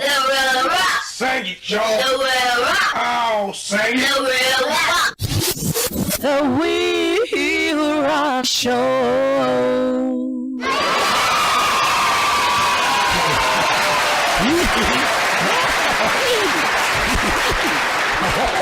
Okay. All right. Thank you very much for listening to the WILROC Show. It's the stress hour. This is the stress hour. This is when you can get stuff off your chests and breasts if you have any. You can get them off. This is where I get, I get a break from the show. I get a break from the topic, and I go in with my co-host, Hollywood Swinging. And Hollywood Swinging is, now I'm telling you now, she is so beautiful. You can't hardly stop looking at her. She's so glamorous. She's an A1 stresser too. I'm talking about A1 top-notch professional. But she's so pure, so pretty, so fine, and you just can't. Oh God, it's hard on her. It's hard on a human. Are you? Let me see if she's there. Are you? Let me see. Oh, wait a minute. Let me see. Let me see if she's there. Are you there, Hollywood? Are you there, baby? Hollywood, are you there? She done hung up. Lord, I gotta call her back. Oh Lord, I gotta call her back. But anyway, today this is the stress hour right here on the WILROC Show. This is where we talk a little politics, a little social issues. And I think teen dating violence is a heavy social issue. Let's see if I can get Hollywood here. We're gonna get Hollywood on. I need her because she me and her, we duke it out, right? Hollywood, where you at? Hollywood, okay, here you go. Okay, I'm gonna see if I got my number one stressor here. Hollywood, are you there, baby? Are you there? That raggedy phone. Yeah, Hollywood, please don't. My raggedy. I'm hanging on and it hung up on me. So what's going on with that? I'm not gonna you know, these phones are so sensitive. They're so sensitive. You know, they're so sensitive. Well, it's tax season, so when you get your tax return, or I get mine, we can go ahead and get you a new phone. Tax season. I haven't gotten income tax since 1992. What the hell is that? Okay, well, what is that's income since that tax? was a hammer, but since you need to go ahead and get my tax paperwork together, I'm gonna need you to go ahead and do that. So I don't know what you're waiting on. But anyway, I'm gonna tell you, no, wait a minute. I'm gonna tell you again. I tell you every week. Stop putting company business on the doggone air. Okay. Now you will have a problem with your tax and stuff. You go to HR. Okay. Go to HR. I need to go to HR. HR. That's right. Go to them. Now, okay. Now go ahead, Hollywood. How you doing, baby?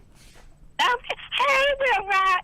Feliz Navidad, the first nowhere, 3 Kings. Is that all over now? It's over now. It's over. That's over. Okay. Well, it's the 12th. All right. Well, hey, what's around? Hey, baby, how you doing? Now, listen, Hollywood. I'm good. Today's topic is teen dating violence. Now, I want to ask you a question before you say that. I want to ask you a question. Now, you know, we went to high school together, both of us. Yep. Now, I saw some teen dating violence. Did you see any teen dating violence when we were coming up? I'll be honest with you, no, I didn't. Because the people I hung around, they were just like me. Their parents were so strict. We didn't have no boyfriend. Y'all couldn't come outside, man. You couldn't even come outside. Yeah, I couldn't even come outside. If I wasn't at Jones High, I was in performing arts church or in the community doing something. But I really did have a boyfriend. And the people I sort of kind of, but not really. And then the ladies that I hung around with now, our parents won't let us have no boyfriend. So. You smelled around a little bit. So the answer to your question was, no, I didn't see it. But I know it's out there. I've seen it. And I've heard about it just from other people that I've worked through or come across throughout my years that didn't know what to do. Their daughters were coming home bruised up. And now, don't think it's just the girls. Right. Girls are beating up boys. Yeah, girls beating up boys till they beat them. They're beating up boys too. So I don't think it's just the men fighting the women and all of that. No, it's you got some females out there that, they think they try to push these boys around because, their parents raised them don't hit girls, and so they take them for weak and they jump on them. That's what they do. They really do. They really do. And the boys fall for it too. Oh, they gonna hit no woman. And she hitting you with one of them holes that a hole with your daddy dig up, your granddaddy used to dig up stuff. A hole. She hitting you in the head with a hole, but you can't even doggone hit her back with your fists. Because you're right, for fear of. But I tell you what, they needed Blake Lindsay, my daughter, because if any girl even looked at my son, Oh, Lord Jesus. She was in their face. She was there. Oh, Lord. I was like, Lord, they called me back to the school again. Defending her brother. My brother don't. Lord. So I ain't never have to worry about that with my children growing up. And I did say children because my daughter wasn't having it with her brother. No, so, Jesus. And vice versa. Right. So, yeah. And vice versa. That's But good at stuff. J High, I didn't see it because I just didn't. I didn't see it. Almost, Not to say it wasn't happening even back in the 80s. I just didn't see it real well. I saw some of it. I saw a lot of it. I saw medium of it. I almost did it one time. Ooh. Oh, Lord, you ain't trying to hit nobody. I was finna put the fire lip off and the fire off. But I was saved and it changed. And I adhered to that and I continued that. You know, I just restraint was a little bit better. Your mama didn't raise you like that, nor your grandma. Well, I can tell you now that I can't say that all the way. Because my mama did tell me one time. Now she said, "Son, you don't never hit a woman, son. But if she take your money and go spend it on another man, you whoop her." Oh, So I was taught to be diverse. How about that? Huh? Mix it up. I hear diversity, but I will say this, ladies and daddy, mamas and daddies, ladies and gentlemen, teach your daughter. Your daughter's hers. Because a lot of young men ain't gonna hit you back, but that don't give you carte blanche to put your hands on them either. Right. If you don't want to get hit, don't put your hands on nobody either. Yeah. And that's what bothers me. You got a lot of young men, they will not hit a woman back or a young girl or whatever. Right. But that does not give that person the right to put her hand on him. To beat and bully. And then when he fire back on her, then he the bad guy. No, you should not have put your hands on him. So it goes both ways. It goes both ways. Right across the and lip. don't you sit there and say he shouldn't have hit me. Well, did you put your hands on him? So that's all I'm saying. Well, my hit don't hurt as hard as his. How you know that? You got some heavy hands. You know, them girls nowadays, girls taking up boxing, karate, jujitsu, weightlifting with taekwondo, chopping blocks. They went on taekwondo, fee, 5-4, 4-5-4. They taking don't fee, put your hands 5-4, on nobody. 5-4, yes. That's all I'm saying. That's if you don't want to get hit, don't put your hands on nobody. That's right. I don't condone it either way. Male to female or female to male, female to female, male to male. Keep your hands to yourself. You go up there, Stop putting your hands on people. She's a girl. She give you a doggone Joe Frazier uppercut. Bam. Oh, wait a minute. She didn't put her hands on nobody. Bam. When she hit him, she wasn't acting like no girl. She was acting like she was another man trying to hit another man. Keep your hands to yourself. And men, definitely, don't put your hands on no female. Walk away. Women, don't put your hands on no man. Walk away. That's right. But you Walk got away. kids growing up now. I'm not gonna say absence of family members in the house, the daddy, the mom. Just absence of respect and stupidness. There you go. And they get in each other's head. You know, you got some of this. You see it on TV where you got these teenagers convincing these other kids to kill themselves. Right. All in the name of love. Really? Right. Death in the name of love. Now that's all a Death part in the name of the of violence. love. That's all a part of the violence. Yeah. And love ain't got nothing to do with it. What you know about love and you in high school? Put that. Listen, Right. You got too much to live for. But again, keep your hands to yourself and all of that, because you don't want nobody mama come up there and jab slap your mama, daddy, but they kids hitting on them. So y'all, I'm just telling you, y'all got crazy mamas and GGs like me. I'm gonna come over there. You put your hands on my granddaughter. Now, we got to fight. I don't care if he is 7 years old. I got to get in there behind. I got to get in their butt. And then I'm going to go ahead and get on you too, Mama and Daddy, and Grandma and Granny, Auntie and Nanny, so much Mamu, Boo-Boo, and all of that. So much But I digress, WILROC. I apologize. I digress. That's okay. I know you're passionate. You're emotional. I know how I You like get emotional. I get emotional. I know. You ain't going to put your hand on another mouth. I know. That's right, Hollywood. I'm with you. I understand. Okay? I'm the same way, too. You know? Knees and elbows are all the violators. You got your 95 children, and then you got your great-grands and your great-great-grands. So You got a lot going on. My great grands and my great grands. I ain't got no. I haven't gotten it that far yet. My mother has. But you close though. Great grandchildren. Yeah. Okay, but you close. I think she has. Yeah, she has great grandchildren. Sure enough. Yeah, a lot you of. got great grand and great. No, my you mother. got there with Harry Tubman and Frederick Douglass. Hollywood, please now. You know you the 27th generation. You know you Methuselah auntie. You can't be picking on me. Whatever, Medusa, whatever. Yeah. Well, Hollywood, now listen. Now we're gonna go into I don't want to do no politics. I ain't gonna do no politics. I'm not gonna do any politics. I don't want to talk about no politics. I know, Hollywood. I won't talk about politics at all, Hollywood. We can talk about Tiger Pride and Unity Day coming up on the 8th of February. Say that again. We got Tiger Pride and Unity Day at Jones High on February 8th. I believe it's from 10 to 2. So if you a Jones High Tiger, you support the Tigers, as Ms. Walters was saying, the Tigers, y'all come on out and support us. Class of 83, we in the house. Okay. Now, Hollywood, I want to tell you something. I want to tell you something, Hollywood. I want you guys out there as well. We're going to talk about Love's Ulterior Motive, Part 1, backed by popular demand. It's coming to the Dream City, right there in Orlando. Right there, 6387, I think that's the address, West Colonial Drive. Right there. Love's Ulterior Motive. Love's Ulterior Motive is a play that's coming up. Oh, a play. I thought you were trying to say something else. Okay, because you freaking like that, but go ahead. You're so crazy, Hollywood. That's all I'm saying. And we're going to talk about that. We're going to promote some. You know what? I think I'm a creator. Entertainment promotion of black business or whatever. I don't care if you're black, white, whoever. Some underground or some some not so big ground stuff. Put them out there like a community awareness or something. A community corner concerning plays and church services and all kind of stuff. And I think I'm gonna start that up again and do some stuff like that. Okay.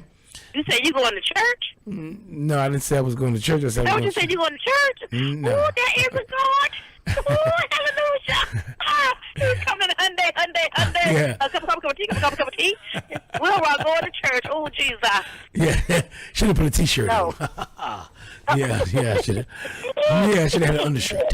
Yeah, whatever. Put him on the shirt. Put him on a T-shirt. Put him on a T-shirt. Who the fuck think? Anyway. Yeah, but anyway.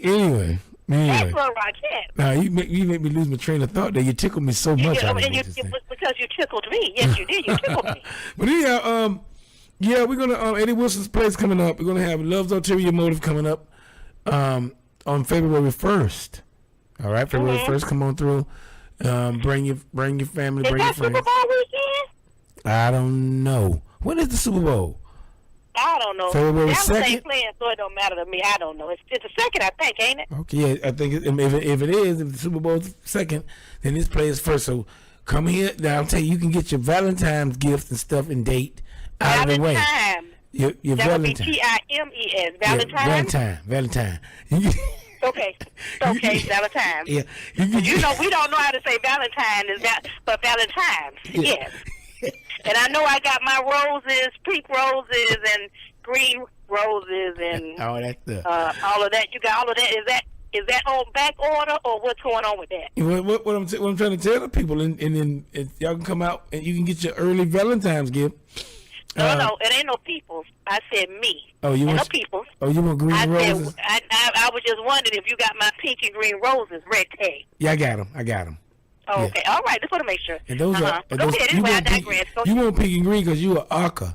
You like Aka colors. I'm because January 15th is right down the corner. 112 years of existence. Yes. Yeah, you're Aka, so you like that pink and green. That's right. Yeah. Pretty girls and pretty pearls. You better say it, baby. And I got me some good pink and green hair. Ooh, I got it on. I had it on order. Oh, Lord, I got ivy leaves and vines all intertwined through it. Oh, it's beautiful. Oh, my God. They must be called the AKA Supreme wig. That's cool. The Aka Supreme wig you got coming up. Mm-hmm. I got that. You got that right, baby. The Aqua Supreme weave. Yes, I mean it's gorgeous. It's gorgeous. It's all the way down past my buttocks. Oh. And because I need the leaves, the ivy leaves, and the vine to just go intertwine throughout. And I also got where the pink, got some pink pearls and green pearls that light up. Oh. But it's light up. And if it hit the sun a certain way, pow, pow, pow, pow. Oh my God! It's candy just paint. light. It may got candy coat on it too, huh? It's candy. Oh. You got who? I mean, when the sun hit it, it kind of shimmers and turns colors. A candy, like a candy coated thing. Okay. So we're trying to add extra shiggity in there now. No, so there's a whole bunch in there already. Oh my God, it's gorgeous. It's gorgeous, gorgeous, gorgeous. I'm gonna take a picture of it. And I got my matching pink and green shoes and my matching pink and green attire to go with it. But that hair to go past my buttock. I mean, it's like 40 inches. I mean, truly. Oh my, and it's and I mean it's just gorgeous.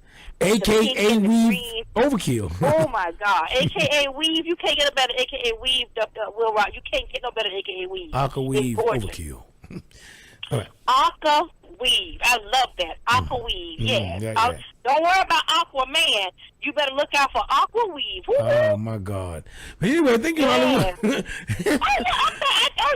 Yes, I'm so excited. Hollywood, I'm telling you now. I'm going to tell you now. What's concerning me now is. What's concerning you? I'm going to say something about this. It kind of hit the back burner for a while, but this vaping craze. Oh yeah. The vaping thing. It's killing people. It's killing people. Well, you know what? Sometimes I think it is killing people because all inhalation of smoke is gonna kill you. But I'm thinking, what about if the cigarette people are losing more money in saying vaping taking over the tobacco industry? And so, what if the tobacco industry dudes promoting the backstabbing the vaping people? Well, I'm gonna tell you, because cigarettes kill you too. This is the thing. You got people that ain't gonna stop smoking cigarettes. Right. They gonna smoke them cigarettes till the cows come home. So the tobacco industry ain't got nothing to worry about. Right. But now you got the vaping only because it's attracting these children. You got these children from elementary school on up. See, their lungs ain't developed enough. And they vaping and now these products, and I know they say they ain't really proved it, but this is the thing. What are they putting in the vaping thing? Sweet flavor. So are they just putting in the little tobacco shiggity that they get from the store, or are they adding extra stuff in there? They got extra stuff. I know people that been talking about it, the marijuana, whatever you want to call it, but they're adding other stuff to it. So now I know that I'm gonna make some different flavors. I'm gonna tell you one time. I already say this all the time. I'm gonna make cabbage flavored vape. I'm gonna make neck bones and rice. I'm gonna have all kind of breakfast. I'm gonna breakfast vape. Ain't nobody gonna eat all that. Ain't nobody gonna. If it don't smell like strawberries and peaches and cream, what if it smell like and all of that? They ain't gonna do all of that. And grape and all of that. What if it smell like steak and eggs? And they cooking breakfast and they're smoking it. And then they smoking it, they hit it real quick. No, but they want to smell it. It's so tantalizing. You know what? I can't say no. I'm not gonna say no. Right. They just want to be tantalizing to the palate. That's living onions. Well, no, now I smoke that. Like I love the living onion. Now and I don't even smoke, but I love me some good living onions and some potatoes or some grits. However you want to do it, it's a little hot sauce. Now I take that now. Cinnamon oatmeal flavored, like that. But anyway, okay. Vanilla nut bread. But yeah, so I know nutmeg and all that. But again, the problem is our kids. And this is where I have an issue when I hear these parents on TV talking about they didn't know. They don't go in their children's room talking about they don't want to invade their privacy. Child, they vaping, the children vaping, the dog vaping, everybody vaping. Let me tell you something. What privacy you got in a house you don't pay no rent or nothing to? Ain't no privacy in no house. That's a show we got to have.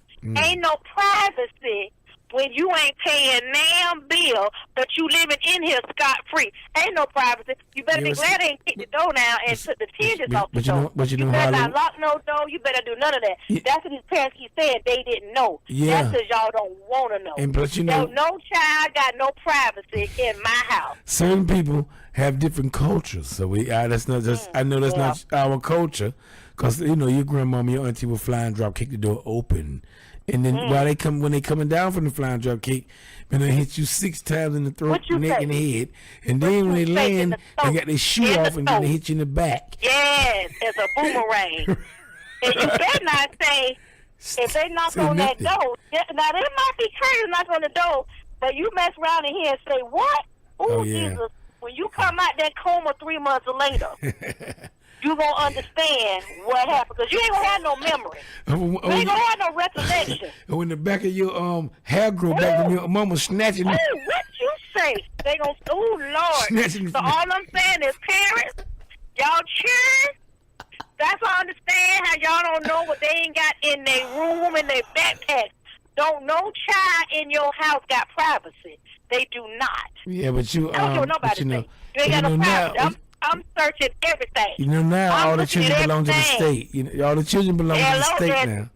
So and you lucky with these cell phones that, because you know back in the day, because I still got me a landline. I picked up the phone and I listened to what's going on. My children tell me I'm eavesdropping. No, I'm not eavesdropping. I'm flat out listening. I didn't know what's going on around here. No, there ain't no eavesdropping around here. Eavesdropping, you trying to be sneaky. No, I'm letting you know I'm on the phone. What y'all said? You telling? What you said right now? First of all, baby, who your mama now, and what's your GPA? If you got less than a 3.5, hang up, because you ain't smart enough to talk to my children. But I digress again. I'm just all I'm saying. Now keep that moving. You need to be studying and not trying to get in there. But again, like I said, these parents, y'all need to stop trying to be your children's friend. Stop trying to be their friend and be their mamas and daddies. Go in that room, you kick that door down like John Wayne. Papaya! Kick it down. And then you win. What they say, I wish H&RS would come back. I wish you would. And when y'all come, all they bags going to be packed and sit out the door waiting on you. I know, that's right. But anyway, Hollywood, on that note. Okay, I'm sorry, Will. Who you done got me? Who I done got heart palpitations? I see that. Who I done start sweating like I'm having a hot flash. I ain't had them since, Jesus, since Adam and Eve. Lord. And I see that. That's okay. Yeah. That's fine. That's what this is for. Yeah, I got heated. To get it off your chest and breast, okay? Now, all of that. Yes. Okay, now what I'm going to do is go over my regular stresses. We're going to run through this right quick. Yes. Kind of behind. We're going to run through the regular stresses. Can I put my these are the views of the WILROC, and we'll rock alone. Okay. Thank you. That's right. All right, now. Okay. All right, now, what we have to do now, I'm going to start off with another stress here. Look, people, we have to start respecting other folks' opinions. We're grown now. We are adults. We've been through this process before, this political process, and a lot of other processes. So we have to now try to learn how to just accept, or, without such violence, without such because we are being split apart over something that we have really no control over. No, you don't. Okay. You don't. So if you want to believe or whatever, that's your privilege. Don't force it on me, and I ain't gonna force it on you. That's right. And everybody has opinions. Everybody has opinions like they've always had. So people start trying to get along a little better. Start trying to repair yourselves, because things are just kind of crazy. But I agree. Okay, and also I want you guys to stop sissifying your boys. Stop manifying your daughters, and make them stay the gender they are. They don't have a choice till they leave the house. Okay, all right, and then and then. Let's start watching out for genetically modified foods and organisms. Like I always say, read labels, see what they're putting inside, see what you're putting inside your kids, I will say that. And what you put inside yourself. If you can. What you put in your children, because they're growing so fast, you don't know what you put in their bodies. That's right. And be careful about what you're programming your children. You program them yourself. Don't let the TV, don't let the radio program your kids. Be careful about that, okay? And talk to your children. Talk to them. Talk to your children, that's right. Have a conversation with them. Talk to them. Make them talk to you. Make them talk. And yeah, make them talk. That's right. And another thing. This will rock. Yes, and watch out for read, like I say, always Hollywood. Read the literature for vaccines. Because I believe in vaccination. Will Rock don't, but I'm gonna tell you, vaccinate your children, but see what you're putting in their body. That's right, and I'm gonna say don't vaccinate your children, but see what they put in your body. So we go that way, and I appreciate Hollywood's opinion, and she appreciate mine. All right, and I want you guys out there to watch out for chemtrails. Also, watch out for. I'm gonna tell you guys. I want to tell you something. Stay away from the gay agenda, transgender agenda. Oh no, here we get go. Away from that. You can't determine who you gonna be. It ain't nobody. You know who you are. You sure do. So stop being silly, y'all. You may have been born a man, but you got the women tendencies because that's who you are, and that's who is very dominant in your body. But anyway, you don't take your ass. Oh, geez, sorry. Oh no. You get your punk. Oh, jeez, Lord. Here we go. You don't get your puss. Anyway. Yeah. Anyway. Now, with all that being said, all that being said, yes. This is what I encourage every red-blooded human. What do you do? I encourage every red-blooded human being on the planet to go get their fire. Their fire. Oh boy, not their fire. Their fire. F-I-R-E, fire. Get their fire. P-H-Y-E. F-I-E. F-Y-E. P-H-Y-E. That fire. All that. Okay, go get that. All that. Okay, get your fire. And go outside. I want everybody, and I encourage everyone to do this. All right? And I quote, are you ready, Hollywood? And I quote. I'm ready. Hey, I gotta let me put my Aqua weave away, okay? I want it to get hit. And I quote, are you ready? Yes, Will Rock. Yes. And I quote, I love to. Oh boy, here we go. Turn the camera off. Oh yeah, I better because I go to chain gang. I want to go to the chain gang. Yeah, and they got a wonder for you. It's the new gang. My Texas ain't came in yet. I know, that's right. They're coming. Here we go. Are you ready? And I quote. I'm ready, Will Rock. I'm ready. And I love to. Oh boy, here we go.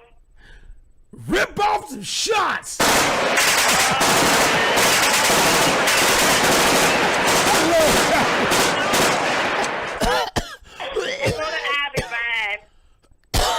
Go with that shit. So, come on,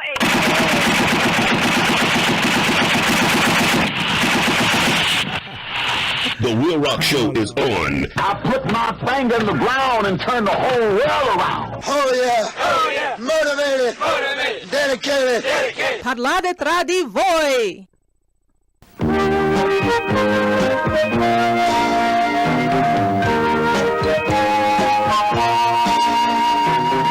Got home from camping last spring. Saw people, places, some things. We barely had a ride. Friends asked us to describe the people, places, and every last thing. So we unpacked our adjectives. I unpacked frustrating first. Reached in and found the word worst. Then I picked soggy and next I picked foggy and then I was ready to tell them my tale. 'Cause I'd unpacked my adjectives. Adjectives are words you use to really describe things. Handy words to carry around. Days are sunny or they're rainy. Boys are dumb or else they're brainy. Adjectives can show you which way. Adjectives are often used to help us compare things. To say how thin, how fat, how short, how tall. Girls who are tall get taller. Boys who are small get smaller. Till one is the tallest and another's the smallest of all. We hiked along without care. Then we ran into a bear. He was a hairy bear. He was a scary bear. We beat a hasty retreat from his lair. And described him with adjectives. Whoa! Boy, that was one big ugly bear. You can even make adjectives out of the other parts of speech, like verbs or nouns. All you have to do is tack on an ending like ick or ish or ill.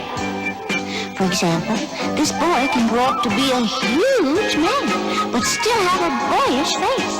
Boy is a noun, but the ending ish makes it an adjective, boyish. That describes the huge man's face. Get it? Next time you go on a trip, remember this little tip. The minute you get back, they'll ask you this and that. You can describe people, places, and things. Simply unpack your adjectives. You can do it with adjectives. Tell about it with adjectives. You can shout it with adjectives. On this day with Miss Sheree. Good evening. Today is January the 5th. The soap opera All My Children premiered on ABC in 1970. And in 1956, Elvis Presley recorded the song Heartbreak Hotel. Today's quote is a Chinese proverb which says, "Talk doesn't cook rice." I'd like to thank God for another year. Happy New Year to everyone, and may you focus with a clear 2020 vision this year to be the best you can be. Thank you. On this day with Miss Sheree. The Will Rock Show is on and live. I'm the one that killed mice and whipped trees and put hens in the hospital. All the birds did a tell five did not the birds Saturday on Sunday. I'm the one that had the elephants roosting in trees and all the ants wearing BBD.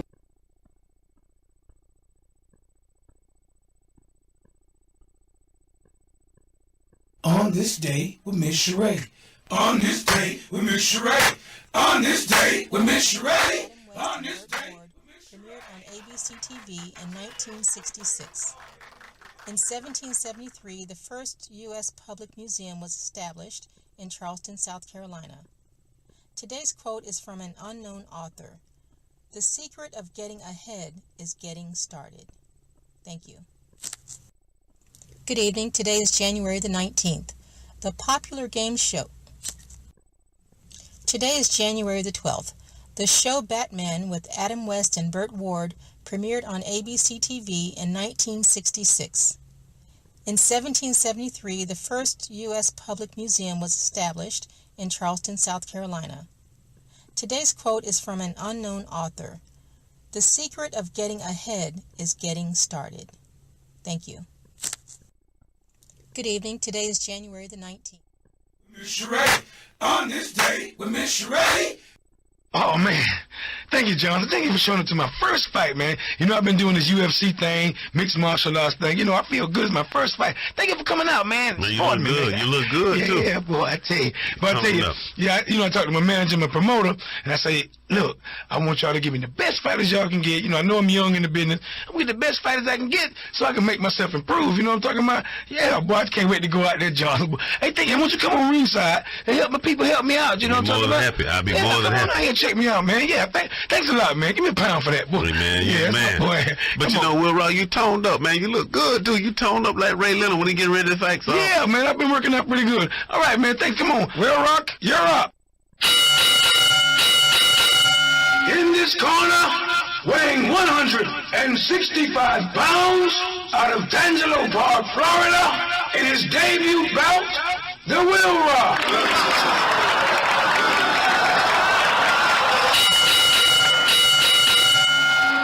And in the other corner, weighing 250 pounds, 20 times world champion, with a record of 20-time world share losses and 71 knockouts.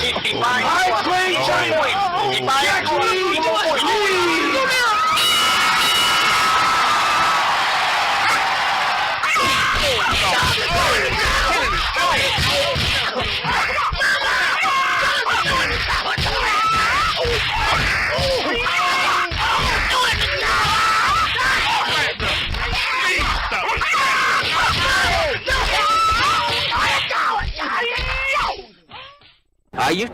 I used to cry over a boy.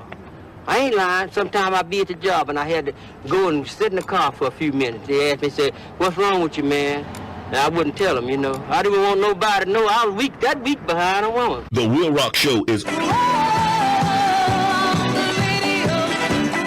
Will Rock Show is on.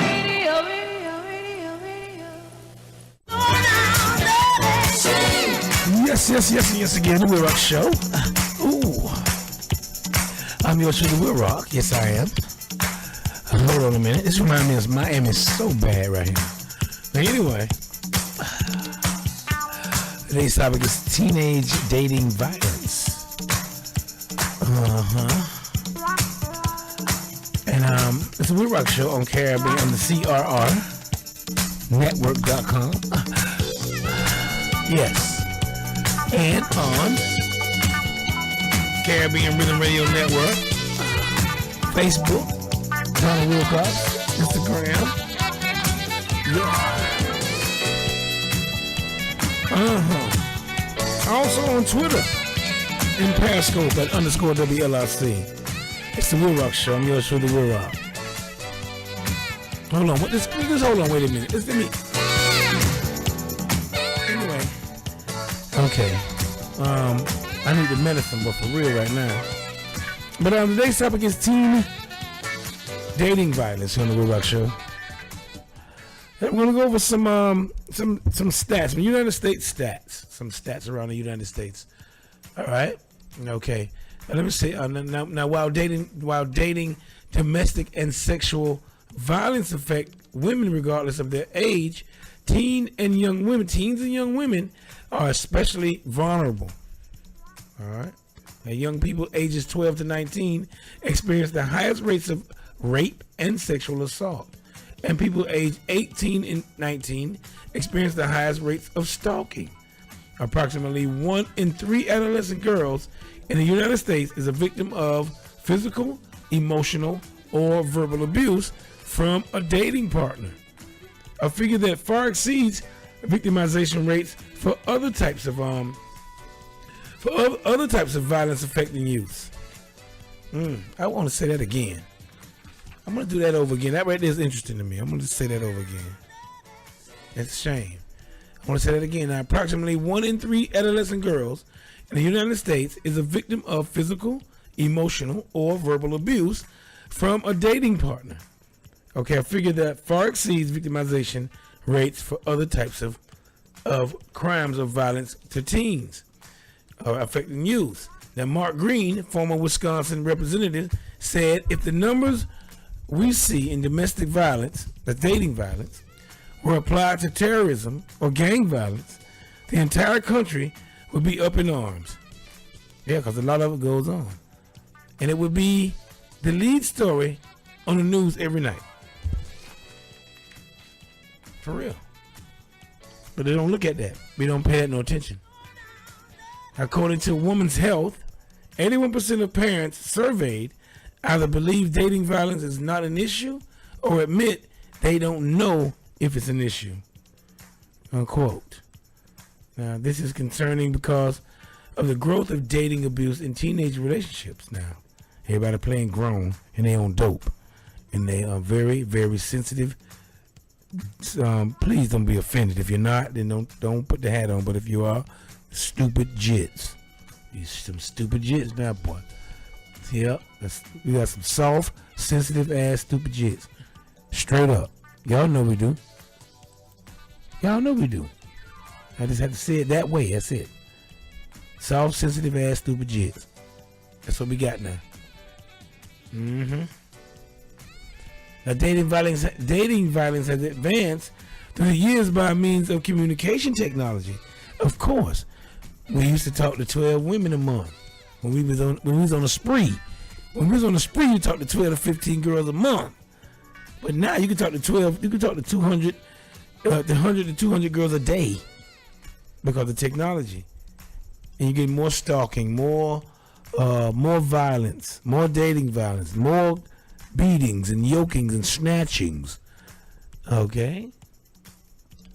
For real. A survey conducted by Teenage Research Unlimited stated that 10% of teens have been threatened physically by way of email, instant message, text messaging, or chat rooms and other stuffs here in the United States. A 2008 meta-analysis which examined 62 empirical research studies between 1996 and 2006 related to domestic violence in heterosexual intimate relationships for adolescents through to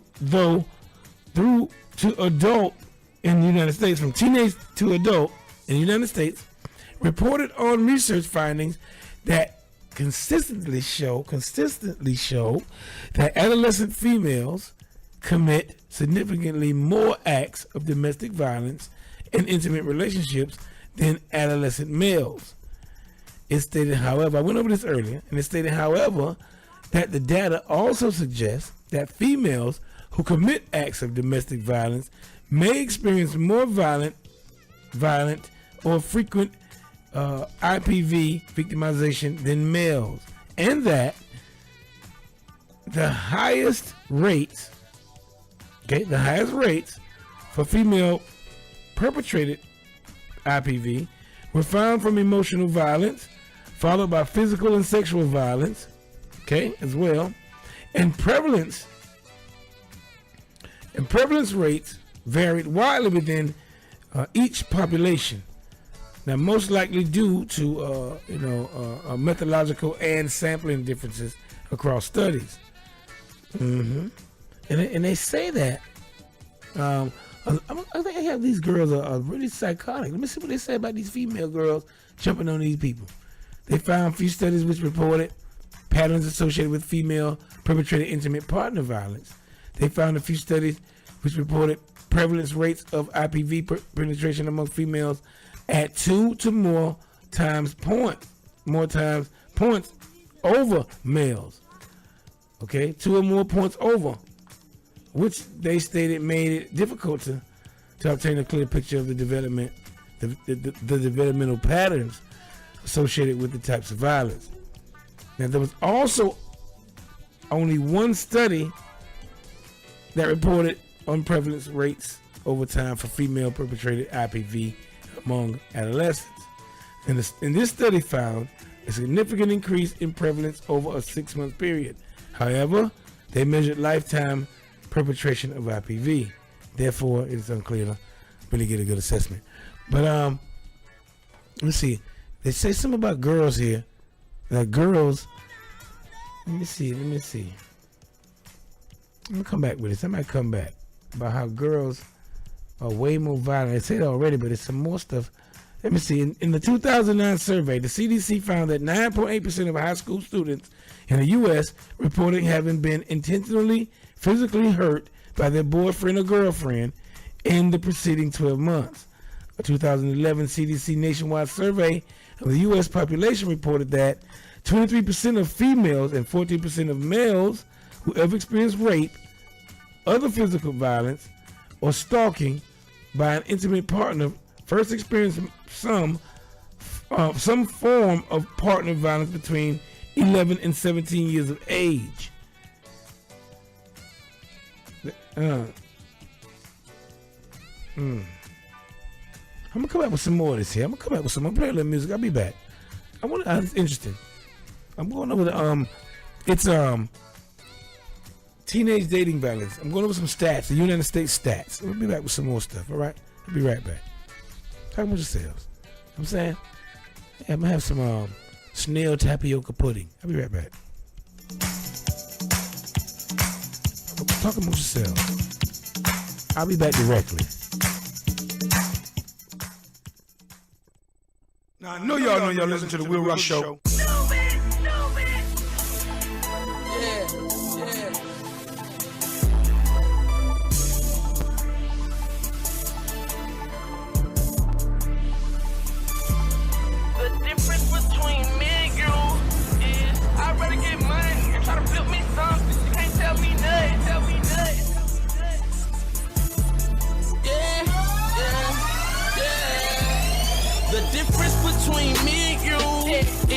I'd rather get money and try to flip me something. You can't tell me nothing. The difference between me and you is you better sit on your begging from another man, holding out your hand. The difference between me and you is I would never love her, I would never trust her. And she tell me that the difference between me and you is I'ma go kill her. That's what I have, I go kill her.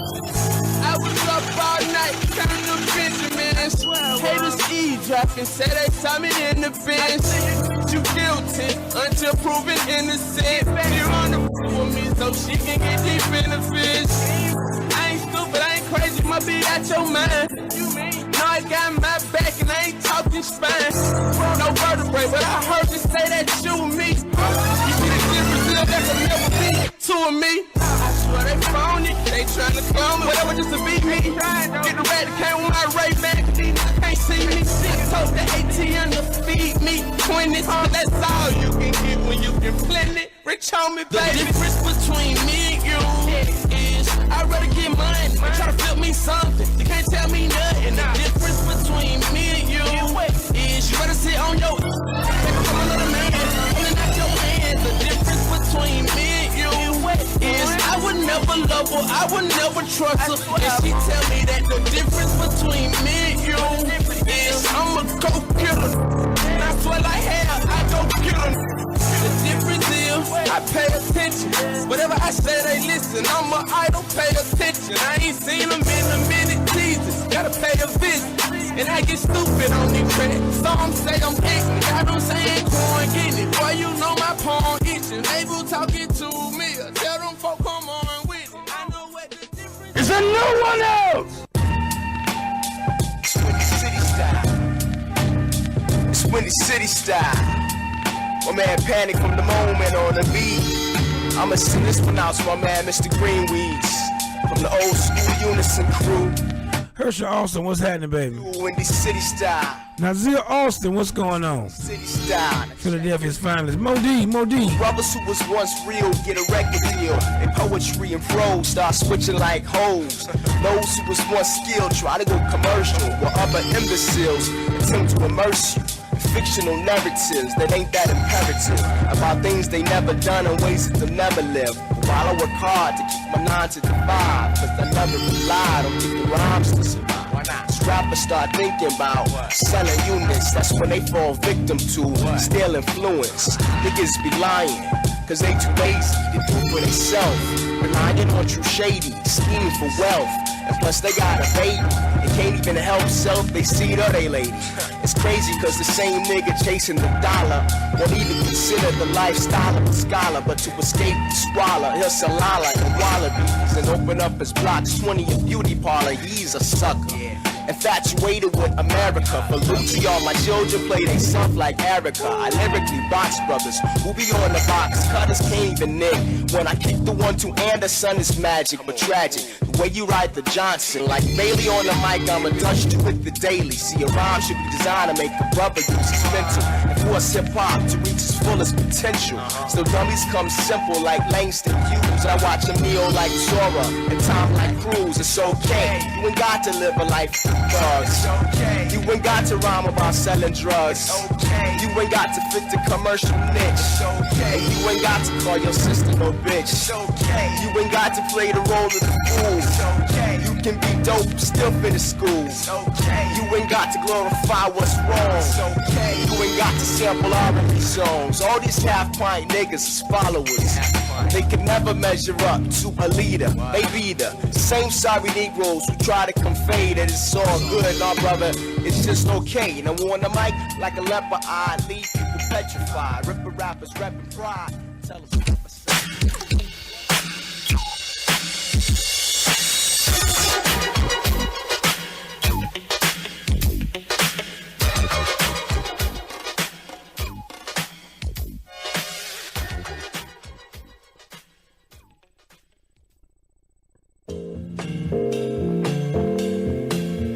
Good evening, everyone. Your education lady is back today on the WILROC show to give you a quick review of basic grammar and vocabulary. Remember, this is not an in-depth study, just a quick reminder. Hopefully, these lessons are helping you in your literary skills. Get your notes and let's get started. Today, we are going to do a quick exploration of punctuations. There are 15 primary punctuations in the English language. Out of these 15, only 3 are used correctly at the end of a sentence. Do you know what they are? I think you got it. A period, an exclamation point, or a question mark. Out of all of the 15 primary punctuations in the English language, only 3 are used at the end of any sentence. Okay, repeat after me. A period, an exclamation point, or a question mark. Very good. Very good. That's our quick exploration into punctuations. That's as far as we're going today, taking a peep at punctuations. You have been great as usual. I look forward to learning with you next week. For questions, comments, or suggestions, contact WILROC. He will be sure to get your message to me. This is your education lady. Talk with you next week on the WILROC Show. God bless you.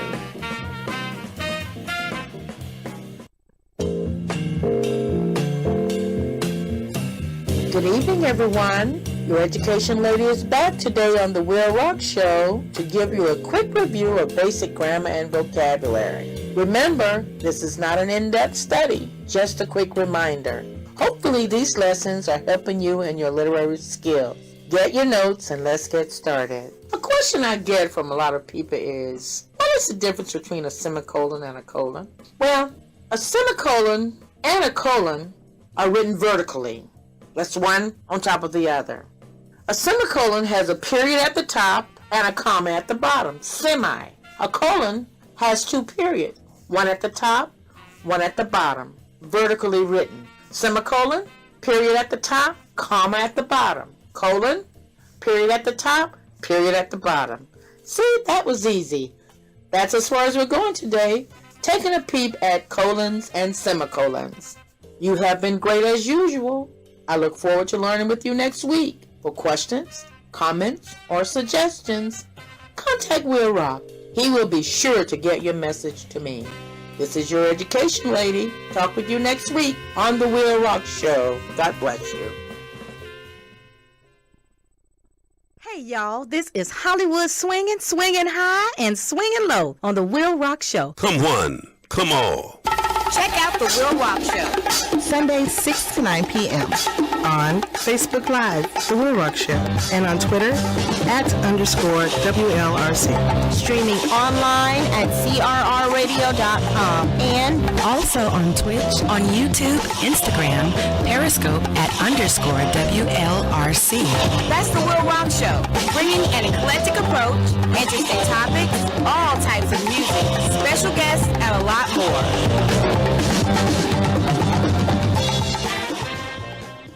The WILROC Show is on and live. Just say the word and I'm yours forever.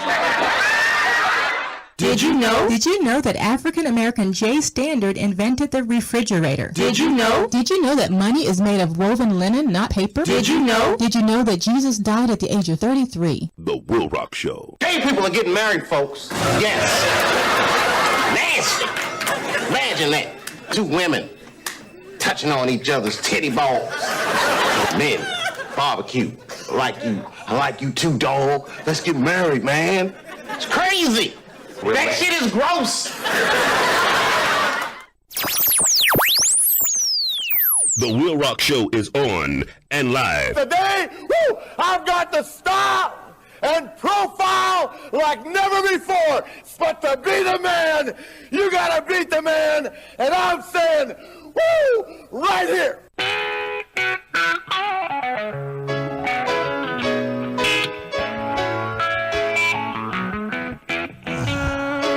Yes again, baby. I'm right back at you.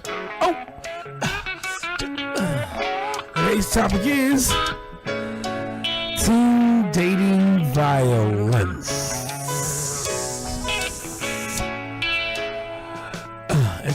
In a 2009 survey, the CDC found that 9.8% of high school students in the U.S.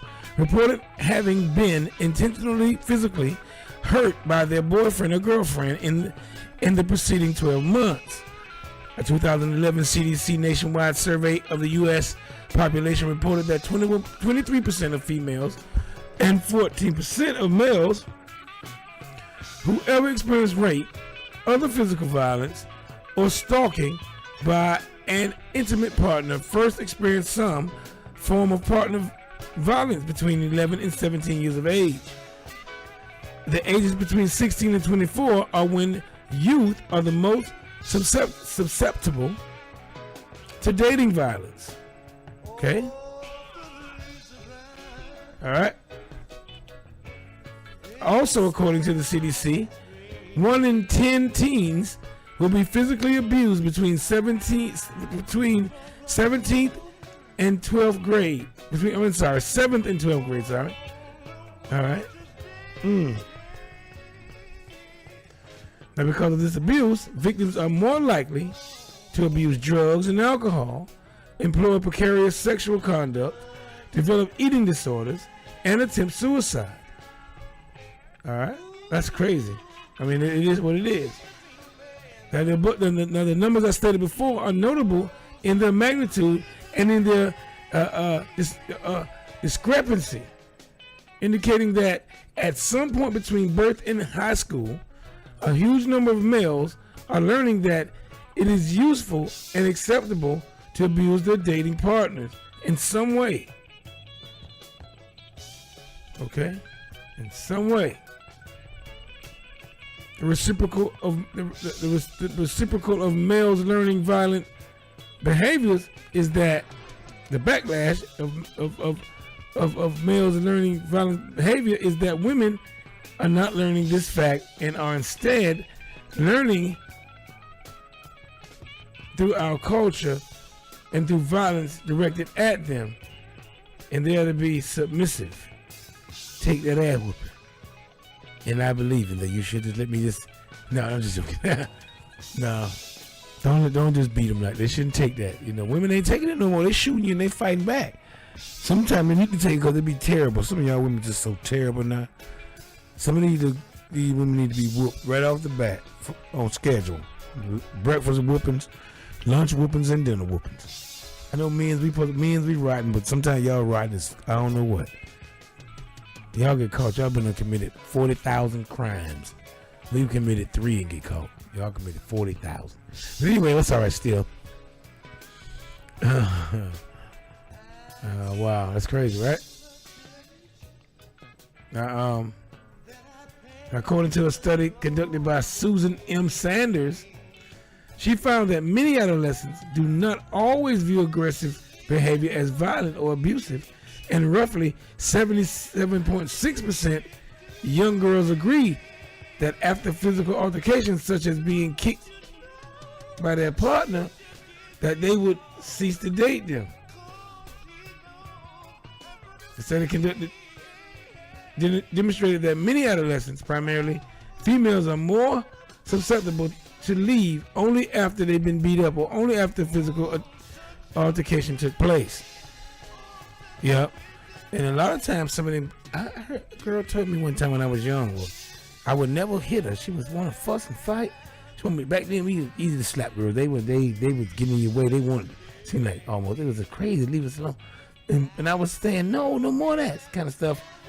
And you know, they would just want it. Like they would just keep on until you run away, or until you, if you hit them, then they like, okay, everything's all right now. Some girls felt like, a girl told me one time, if you didn't jump on her or did something like that, she didn't think you loved her. And that's crazy. If you ain't jump on her and beat her and stuff, some girls don't think you care for them if you ain't do all that. Where you been? He, ho. And that's from early. But, you know, it's crazy. But, you know, it is what it is. It is that way. It's that with grown folks too. Men take it and women take it. Everybody take it.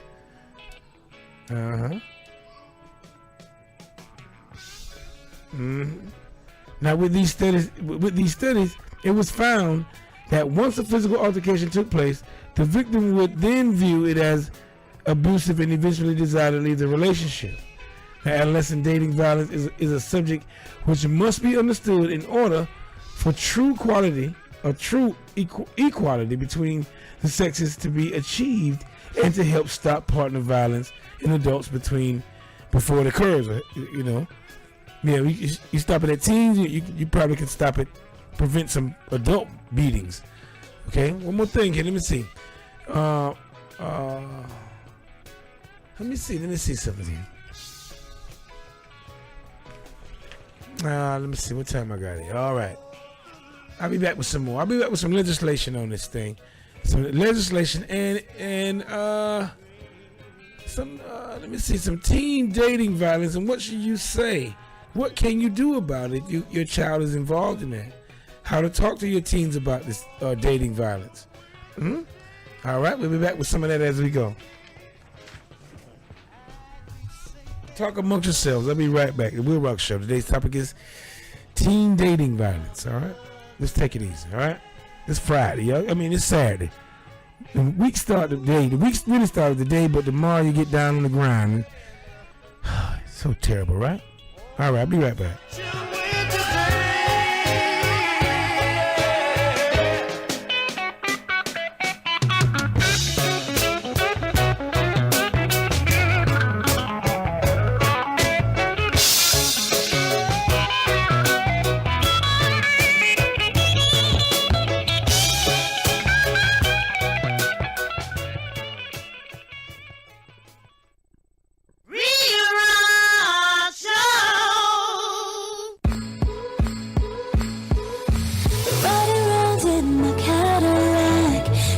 The day that I first saw you, nothing compares to what we had, and baby, that won't change. I want you, babe.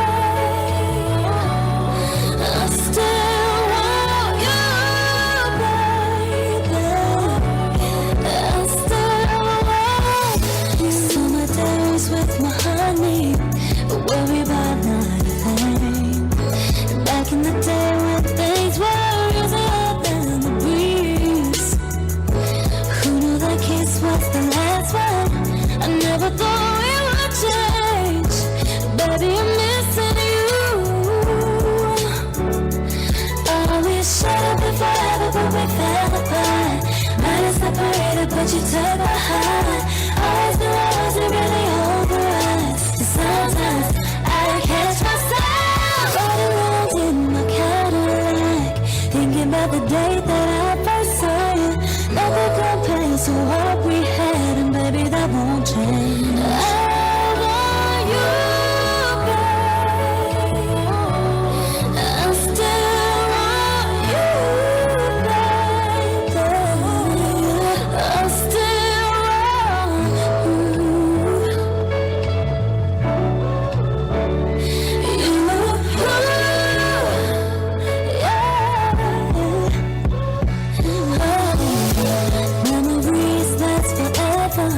so how could I just begin? I made everything from nothing, 'cause time was always spent. Oh, we should have been forever, but we fell apart. Might have separated, but you took my heart. Always knew I wasn't really over us. 'Cause sometimes I catch myself riding around in my Cadillac, thinking about the day that I first saw you. Nothing compares to what we had, and baby, that won't change. I want you, babe. I still want you. DNJ Productions. See a lot of single mothers out there in the road. Hey, someone that love you. This is what I got to say. Got to say when the pressure go fly. Pressure go fly. You know. No. Don't worry, baby, mama. Try to use. Try to make it so far. That's the truth. Don't worry, baby, mama. Try to use. Try to make it so far. That's the truth. Hey. No people seeking for adoption. So why you wanna go for a passion? You know that it's wrong, that's not the most I plan. The same was multiply and replenish the earth. You got one, so you know what life is worth. Said I got to be truthful. It is a blessing when you're truthful. No worry, baby, man. You give me the right energy. Let me find the right vibes and melody. Empress, you don't wanna be, you only want to be. the one for me. Together we gon' make a family. We no fluctuate like the economy. You keep the honesty in my policy that you promised me. Love forever deeper. You give me real love and security, so I make you my first priority. You got the beauty and the quality, so whatever it takes for you to marry me. Give me real love and security, so I make you my first priority. You got the beauty and the quality, so whatever it takes for you to marry me, baby. It's all for you, girl, it's all for you. It's all for you. Every man needs a woman, someone they can call their own. What that you want to man, blind to live like all alone. Every man needs a woman, someone they can call their own.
The WILROC Show is on and live. Next time you hear grown folks talking, shut the fuck up here. I came back to let you know this is the WILROC Show, and you can't let it go. Good manners make good first impressions. And because your manners are showing all the time, they have a lot to do with how well people like you. Joe Gold!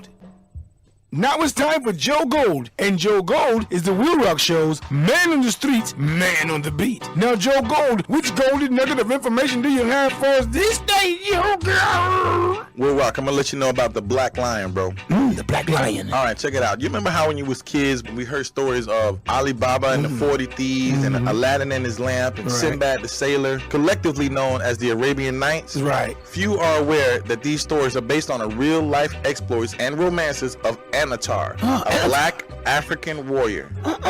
This romantic hero was brave, virtuous, and stronger than other men. But unlike the main character in most legends and folk stories, Anatar was not an imaginary hero. He was a real-life flesh and blood man. He walked the earth and was known sometimes in Arab history as Abdul Fuqua. Abdul Fuqua. the father of heroes. Throughout his lifetime, Antar was a warrior, a lover, a hero, a poet, the butcher, the baker, the candlestick maker.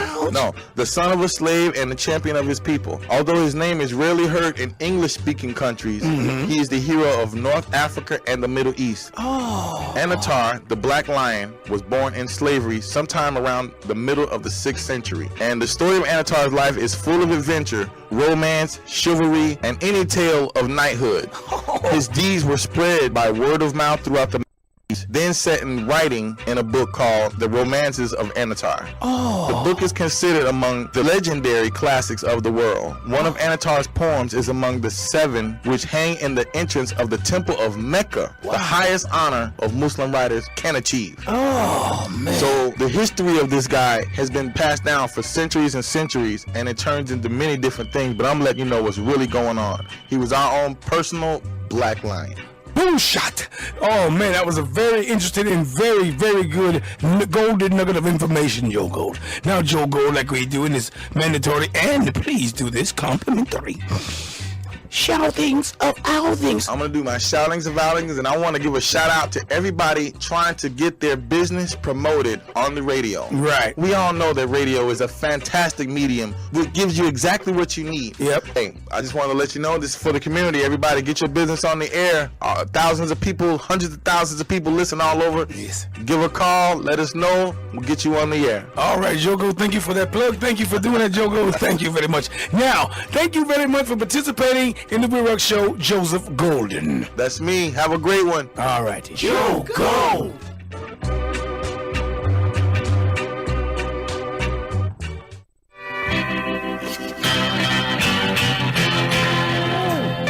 Yes, and yes again, baby.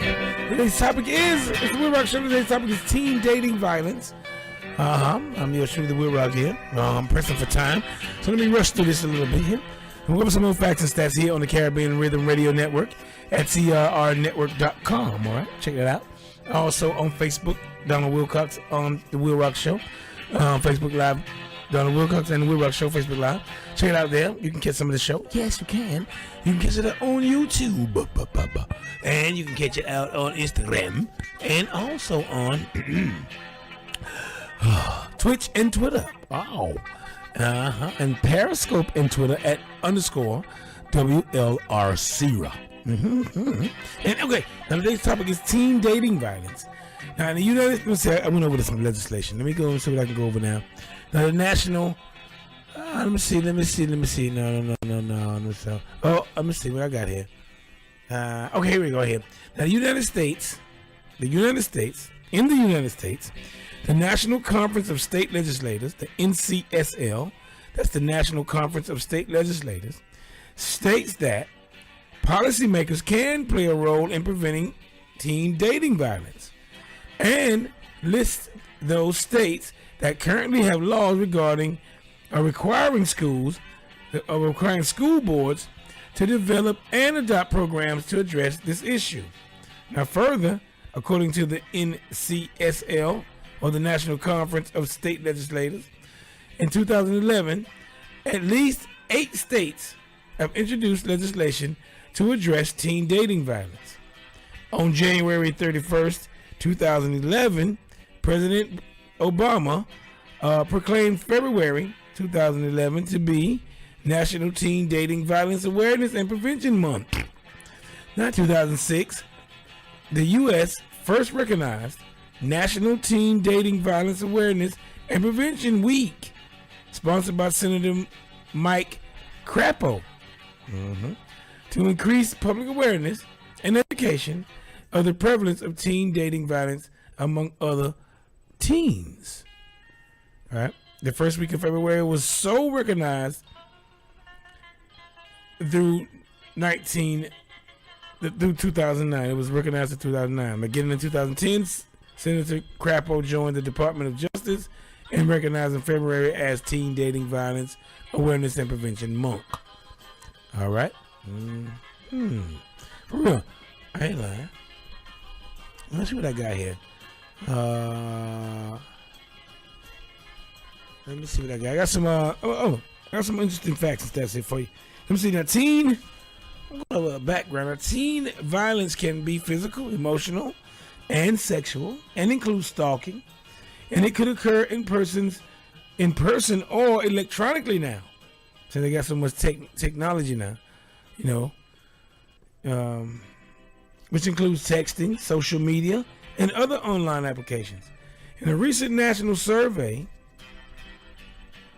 8% of high school students reported physical violence, and 7% reported that they experienced sexual violence from a dating partner in the 12 months before the survey.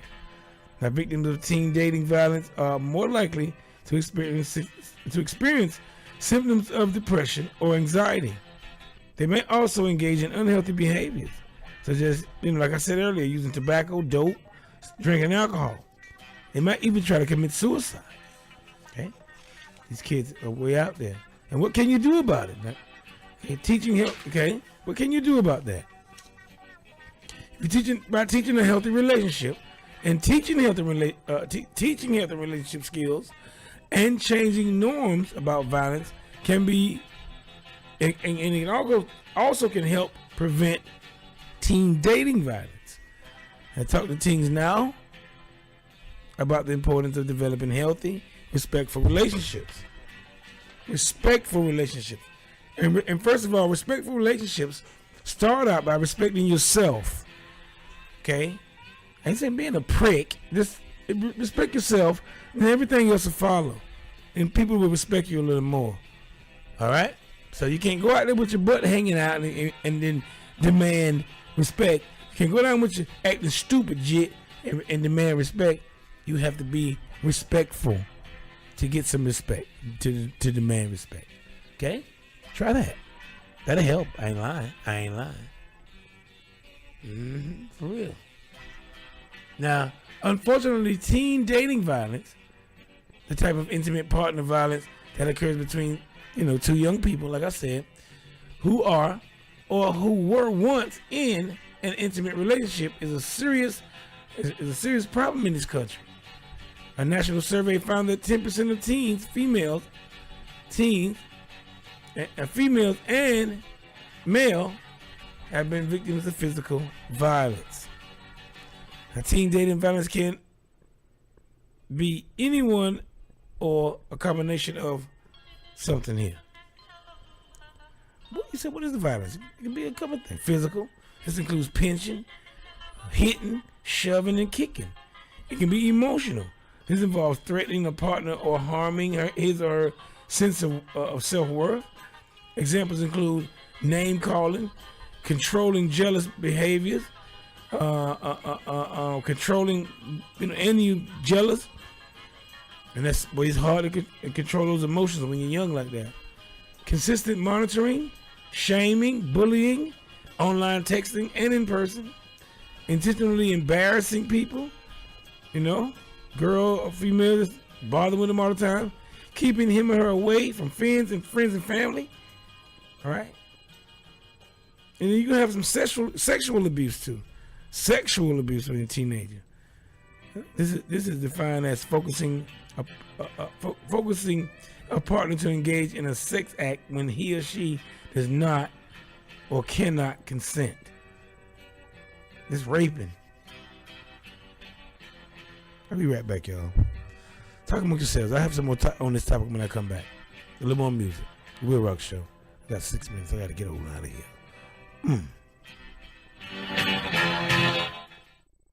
The WILROC Show is on. They're going to hear from me, and they're going to hear from me good.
just worried, cause you her son.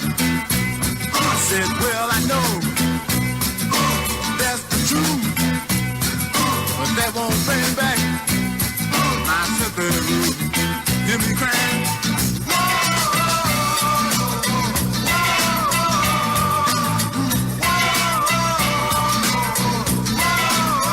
It's a crying shame.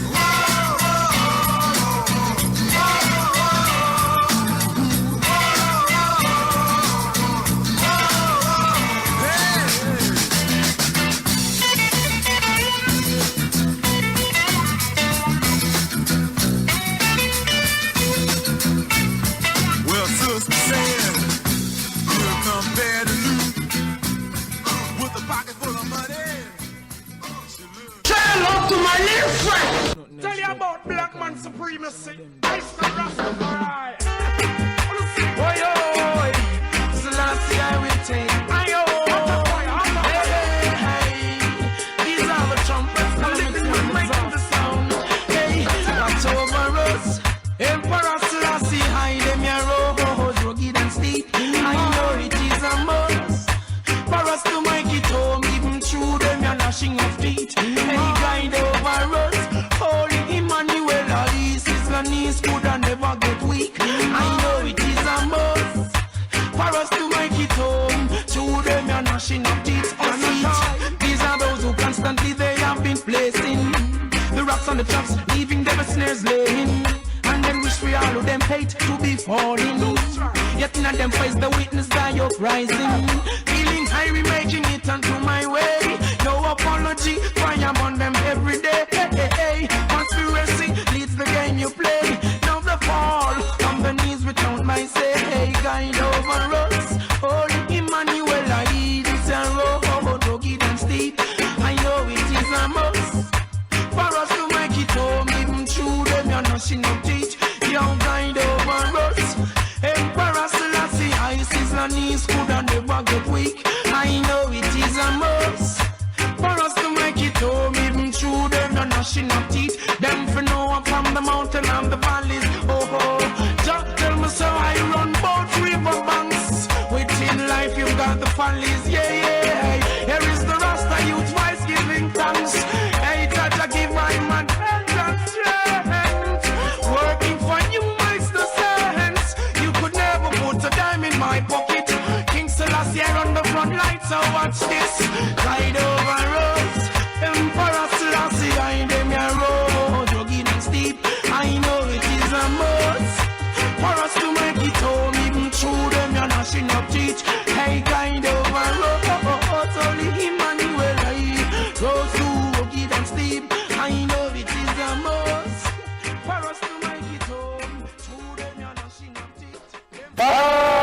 Rumble, young man, rumble.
Yes, and yes again. Thank you very much for listening to the WILROC Show. Yours truly, the WILROC here. Now, you know each week on the WILROC Show, we have a fruit or a vegetable. This week, we have a fruit, and it is papaya. Now, papayas are a powerful fruit. Papaya is not only a delicious fruit to eat, it also contains abundant health benefits and medicinal value. Papaya contains natural fiber, carotene, vitamin C, and essential minerals. Papaya also contains enzymes like arginine and carpane. Arginine is essential for male fertility, and carpane is considered to be good for the heart. Here are some health benefits of papaya. Papaya contains high amounts of potassium, and the flesh of papaya is very high in vitamin A. Papaya seeds and leaves are useful in treating intestinal worms found in the body. Papaya helps prevent constipation and also aid in digestion. Papaya contains the protein called papain, which is a digestive enzyme which helps in the natural digestion process. Papaya juice helps in alleviating infections of the colon by clearing away the infection, pus, and mucus. Regular consumption will help in improving the problem. The skin of papaya is excellent for treating skin wounds in places that do not heal quickly. Papaya is low in calories and high in nutritive value. Hence, it is an excellent food for those on a diet. Regularly consuming papaya helps to relieve morning sickness and nausea. Papaya has anti-inflammatory properties and anti-cancerous properties. Anti-inflammatory properties in papaya will help reduce pain for those suffering from arthritis, edema, and osteoporosis. Papaya is very good for those who frequently suffer from cold, cough, or flu because intake of papaya boosts the immune system. Papaya is also very good for the hair and helps in controlling dandruff. Papaya shampoos are good for the hair and are available in many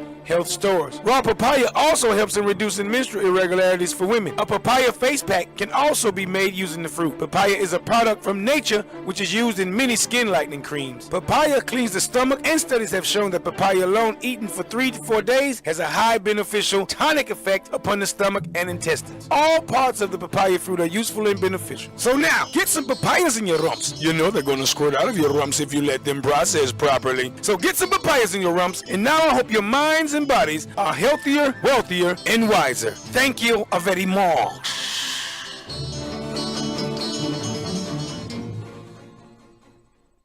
The WILROC Show. I tell you, the girls I meet, they're all born under the same sign. Wow, what's that? For rent. The WILROC Show is on. Can you dig it?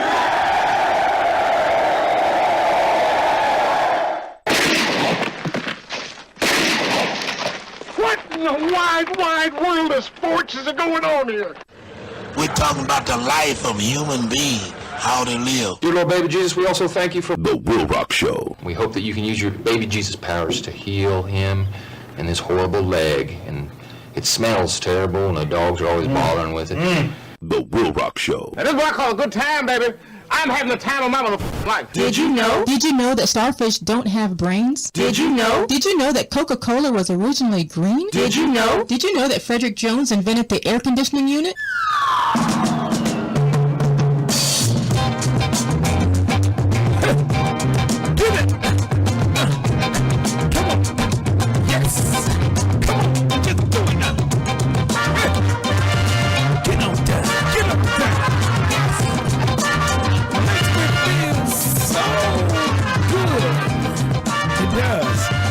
Inside and out. Yes, and yes again. Thank you very much for listening to the WILROC Show. I'm your show, the WILROC. Ooh, the end of another show is here. Oh, I have a little more information now. Ooh, I think I hit the end of the show. Yeah, it is. I didn't get it all out like I wanted to. Let me give you some more stuff on this topic, which is teen age dating violence. Yes. All right. Now, how do you talk to your kid about it? Let me just see something. I want some stuff to get in here. Good. I want to get some good deep stuff while I dip out of here. Okay. All right. Let me see. Okay, here we go. Let me see. Okay, how to talk to your kid about dating or dating violence. And now, in all likelihood, your young teen, girl or boy, is experiencing emotional, psychological, and physical changes.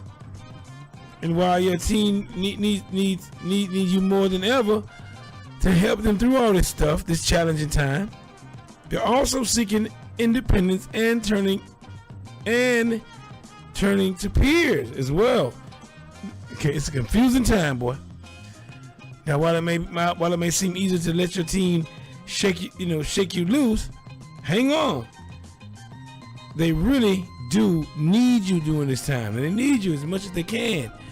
Okay, you want to let them go, but you need to be in there because they're going through some stuff. They ain't talking, but you need to have them aware so they can react better. You understand? Yeah. Now, right now, your teen is forming relationships that set the stage for future relationships.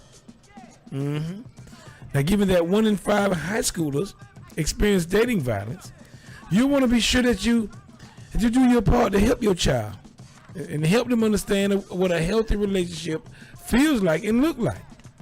Okay? Now, you can get some help. Okay? You can start off with some conversation with your kid. You can get some help. You can get some help. Now, if you suspect your teen may be a victim of abuse, you are the most important resource and advisor to your child. All right? And if you need support, that there are people and resources available to help. All right? And remind your teen that he or she deserves a violence-free relationship, and that abuse is never appropriate in any relationship. And never their fault if they ain't doing it. If you sweet, because a lot of these sweet old girls be so sweet. Oh, they be so sweet. And then them boys be dogging them out. And then when the girl get tired of it, then the boy want to beat them up and do all that stuff. And then there be some guys who are so nice, so gallant, so understanding and sweet too as well. Then the girl want to run him over, and then soon as she get caught messing around, she want to beat him up. Oh, Jesus. And all kind of stuff. So be careful. All right? Now, if you pick your son or daughter, maybe controlling. If you think your son or daughter may be controlling, abusive, or violent with his or her partner, okay, tell your child, tell your baby, girl or boy, that abuse and violence are not acceptable, and that violence will not solve problems. Sometimes it won't. Sometimes it do. But anyway, tell them that. Then let him or her know when you truly care for someone, you don't hurt them, you don't beat them, or you don't try to control them. You want to have some kind of control. You don't want to beat, but if you love them so much and they dogging you out, you might. No, I won't say that. Anyway, but abuse is a choice. All right. Okay. And there are resources and counselors that can help him or her, your child or daughter, your son or daughter, understand the consequences and the alternatives and the consequences and the alternatives to violence. Jail, lockup, trouble. That means you're getting off. And then you can teach them how to stop the abuse as well. Okay? Give them some pointers on how to stop the abuse. Now, if your teen isn't ready to openly communicate with you about his or her relationship, let him or her know there are confidential resources and trained individuals available to answer questions and help avoid unhealthy relationships. Pass on the information, to your kids and out there, okay? Call 911, do something, whatever you got to do. But anyway, I'm going to let y'all go with this here. It's time for me to get off now. So it's 9, I'm over, it's 9:03. Yep, thank you for checking out the WILROC Show. Today's topic was teen dating violence. Hope you learned something. Hope you got something out of this very basic topic. I mean, it's complicated, but it's right there. Right there on Google and Smoogle and all those places. So check it out, Look it up. You might can make an essay on it. You might can go over some of these topics and let them listen to them and give you a little verbal essay on what they heard. You might say, that dude's crazy. He's so silly. I didn't understand nothing he was saying. Okay. But if you didn't, then go back and listen to it again. And don't forget now, once again, to check out Love's Ulterior Motive now coming up on February 1st. At Dream City, right there in Pine Hills. You know what I'm saying? Come on through. Yeah. February 1st, a 2 p.m. show and a 7 p.m. show. Yeah. Coming up. Yep. $25 for the regular folks and $40 for the VIPs. You know what I'm saying? Mm-hmm. So I'll see you guys next week. Don't forget to check out the Will Rock Show next week right here on the Caribbean Rhythm Radio Network on CRR Radio or CRRnetwork.com. Yes. Anyway, that got me a little bit. I'm sorry. Get to it. Mm-hmm. But don't forget to check me out on Instagram, Will Rock Show on Facebook. Yeah, Donald Wilcox. And also on Twitter and Periscope at _WLRC and Twitch. I have more affiliation with more stuff coming out this year. Okay, so we're gonna be on 12:20 a.m. and we're gonna be all kind of ways. So let's check it out. And I'll see you guys next week. All right, tell a friend, invite, like, love it, share it. The Will Rock Show. Next week's topic is gonna be, I don't know. I might do I don't know. Hunting. What about hunting? Maybe hunting. Big game hunting or something like that. All right, maybe something like that. I don't know. Check me out. All right, I'm gonna play one more reggae set before I get out, and I'm gonna close out this thing. Okay, I'm doing it from the Neil Studios, and I'll see you guys next time here on the Will Rock Show. All right, take it easy. Oh, please, y'all, please start getting along with each other. Don't let these politics and this crap make us fight each other. All right, come on, baby. We are the victims. We all are. We're all wrong. All right? All right. See you later. Talk amongst yourselves. One more reggae set, then I'm out of this thing. Ang.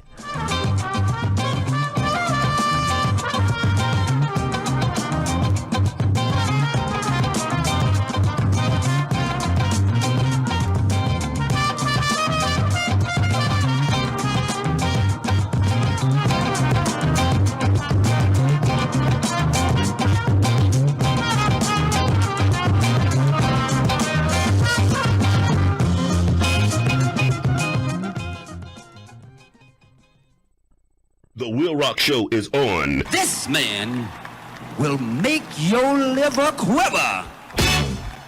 This man will make your bladder splatter. This man will freeze your knees.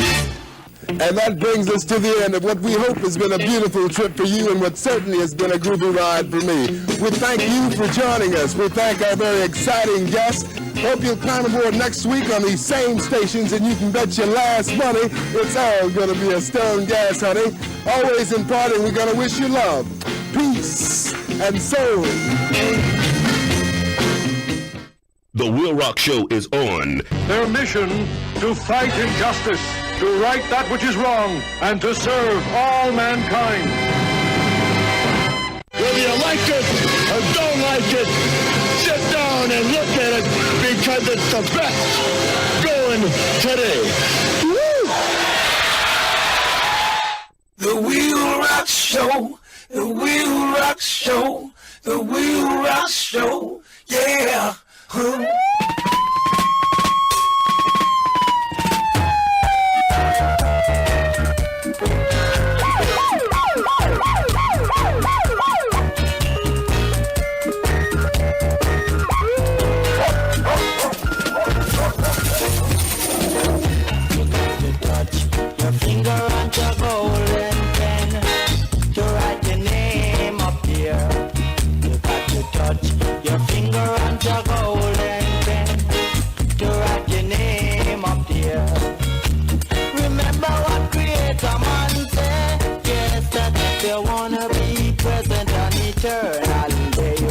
Touch your finger on the golden pen to write your name up here. You got to touch your finger on the golden pen. Each and every one. Touch your finger on the golden pen to write your name up here.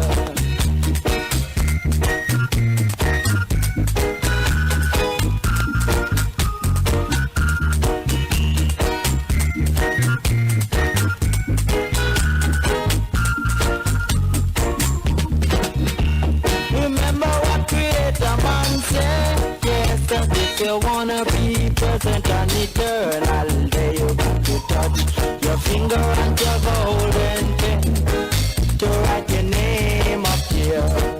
You got to touch your finger and your golden pen. Each and everyone, touch your finger and your golden pen to write your name up here.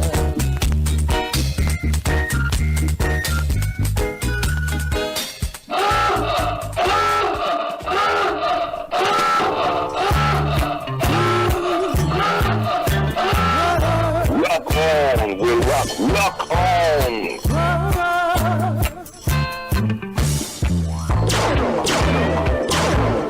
What a disaster. It's a real disaster. What a disaster. Yo, road boy, check out the WILROC show. See it?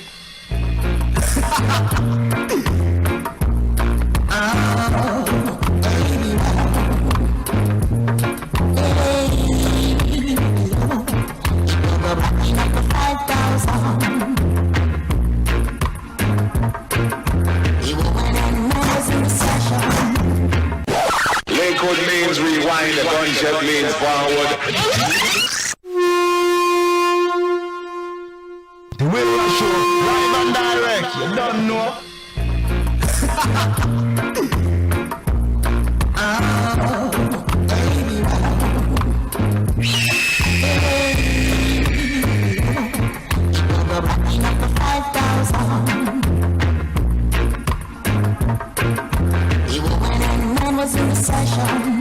Rock on, we'll rock on.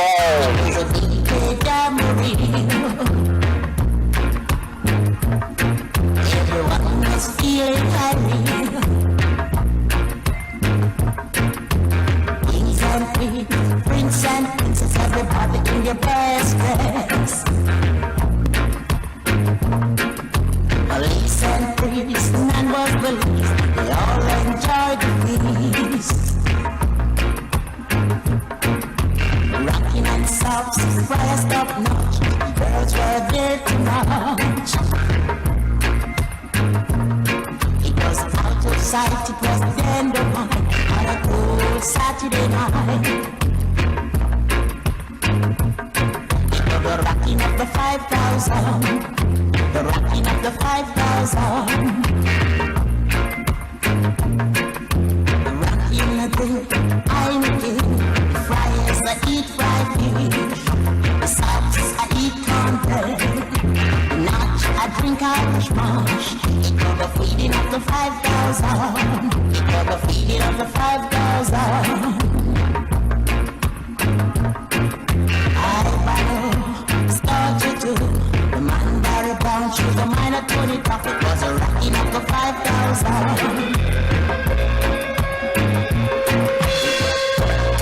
Good day. Come along, black people, come along. Come along, black people, come along.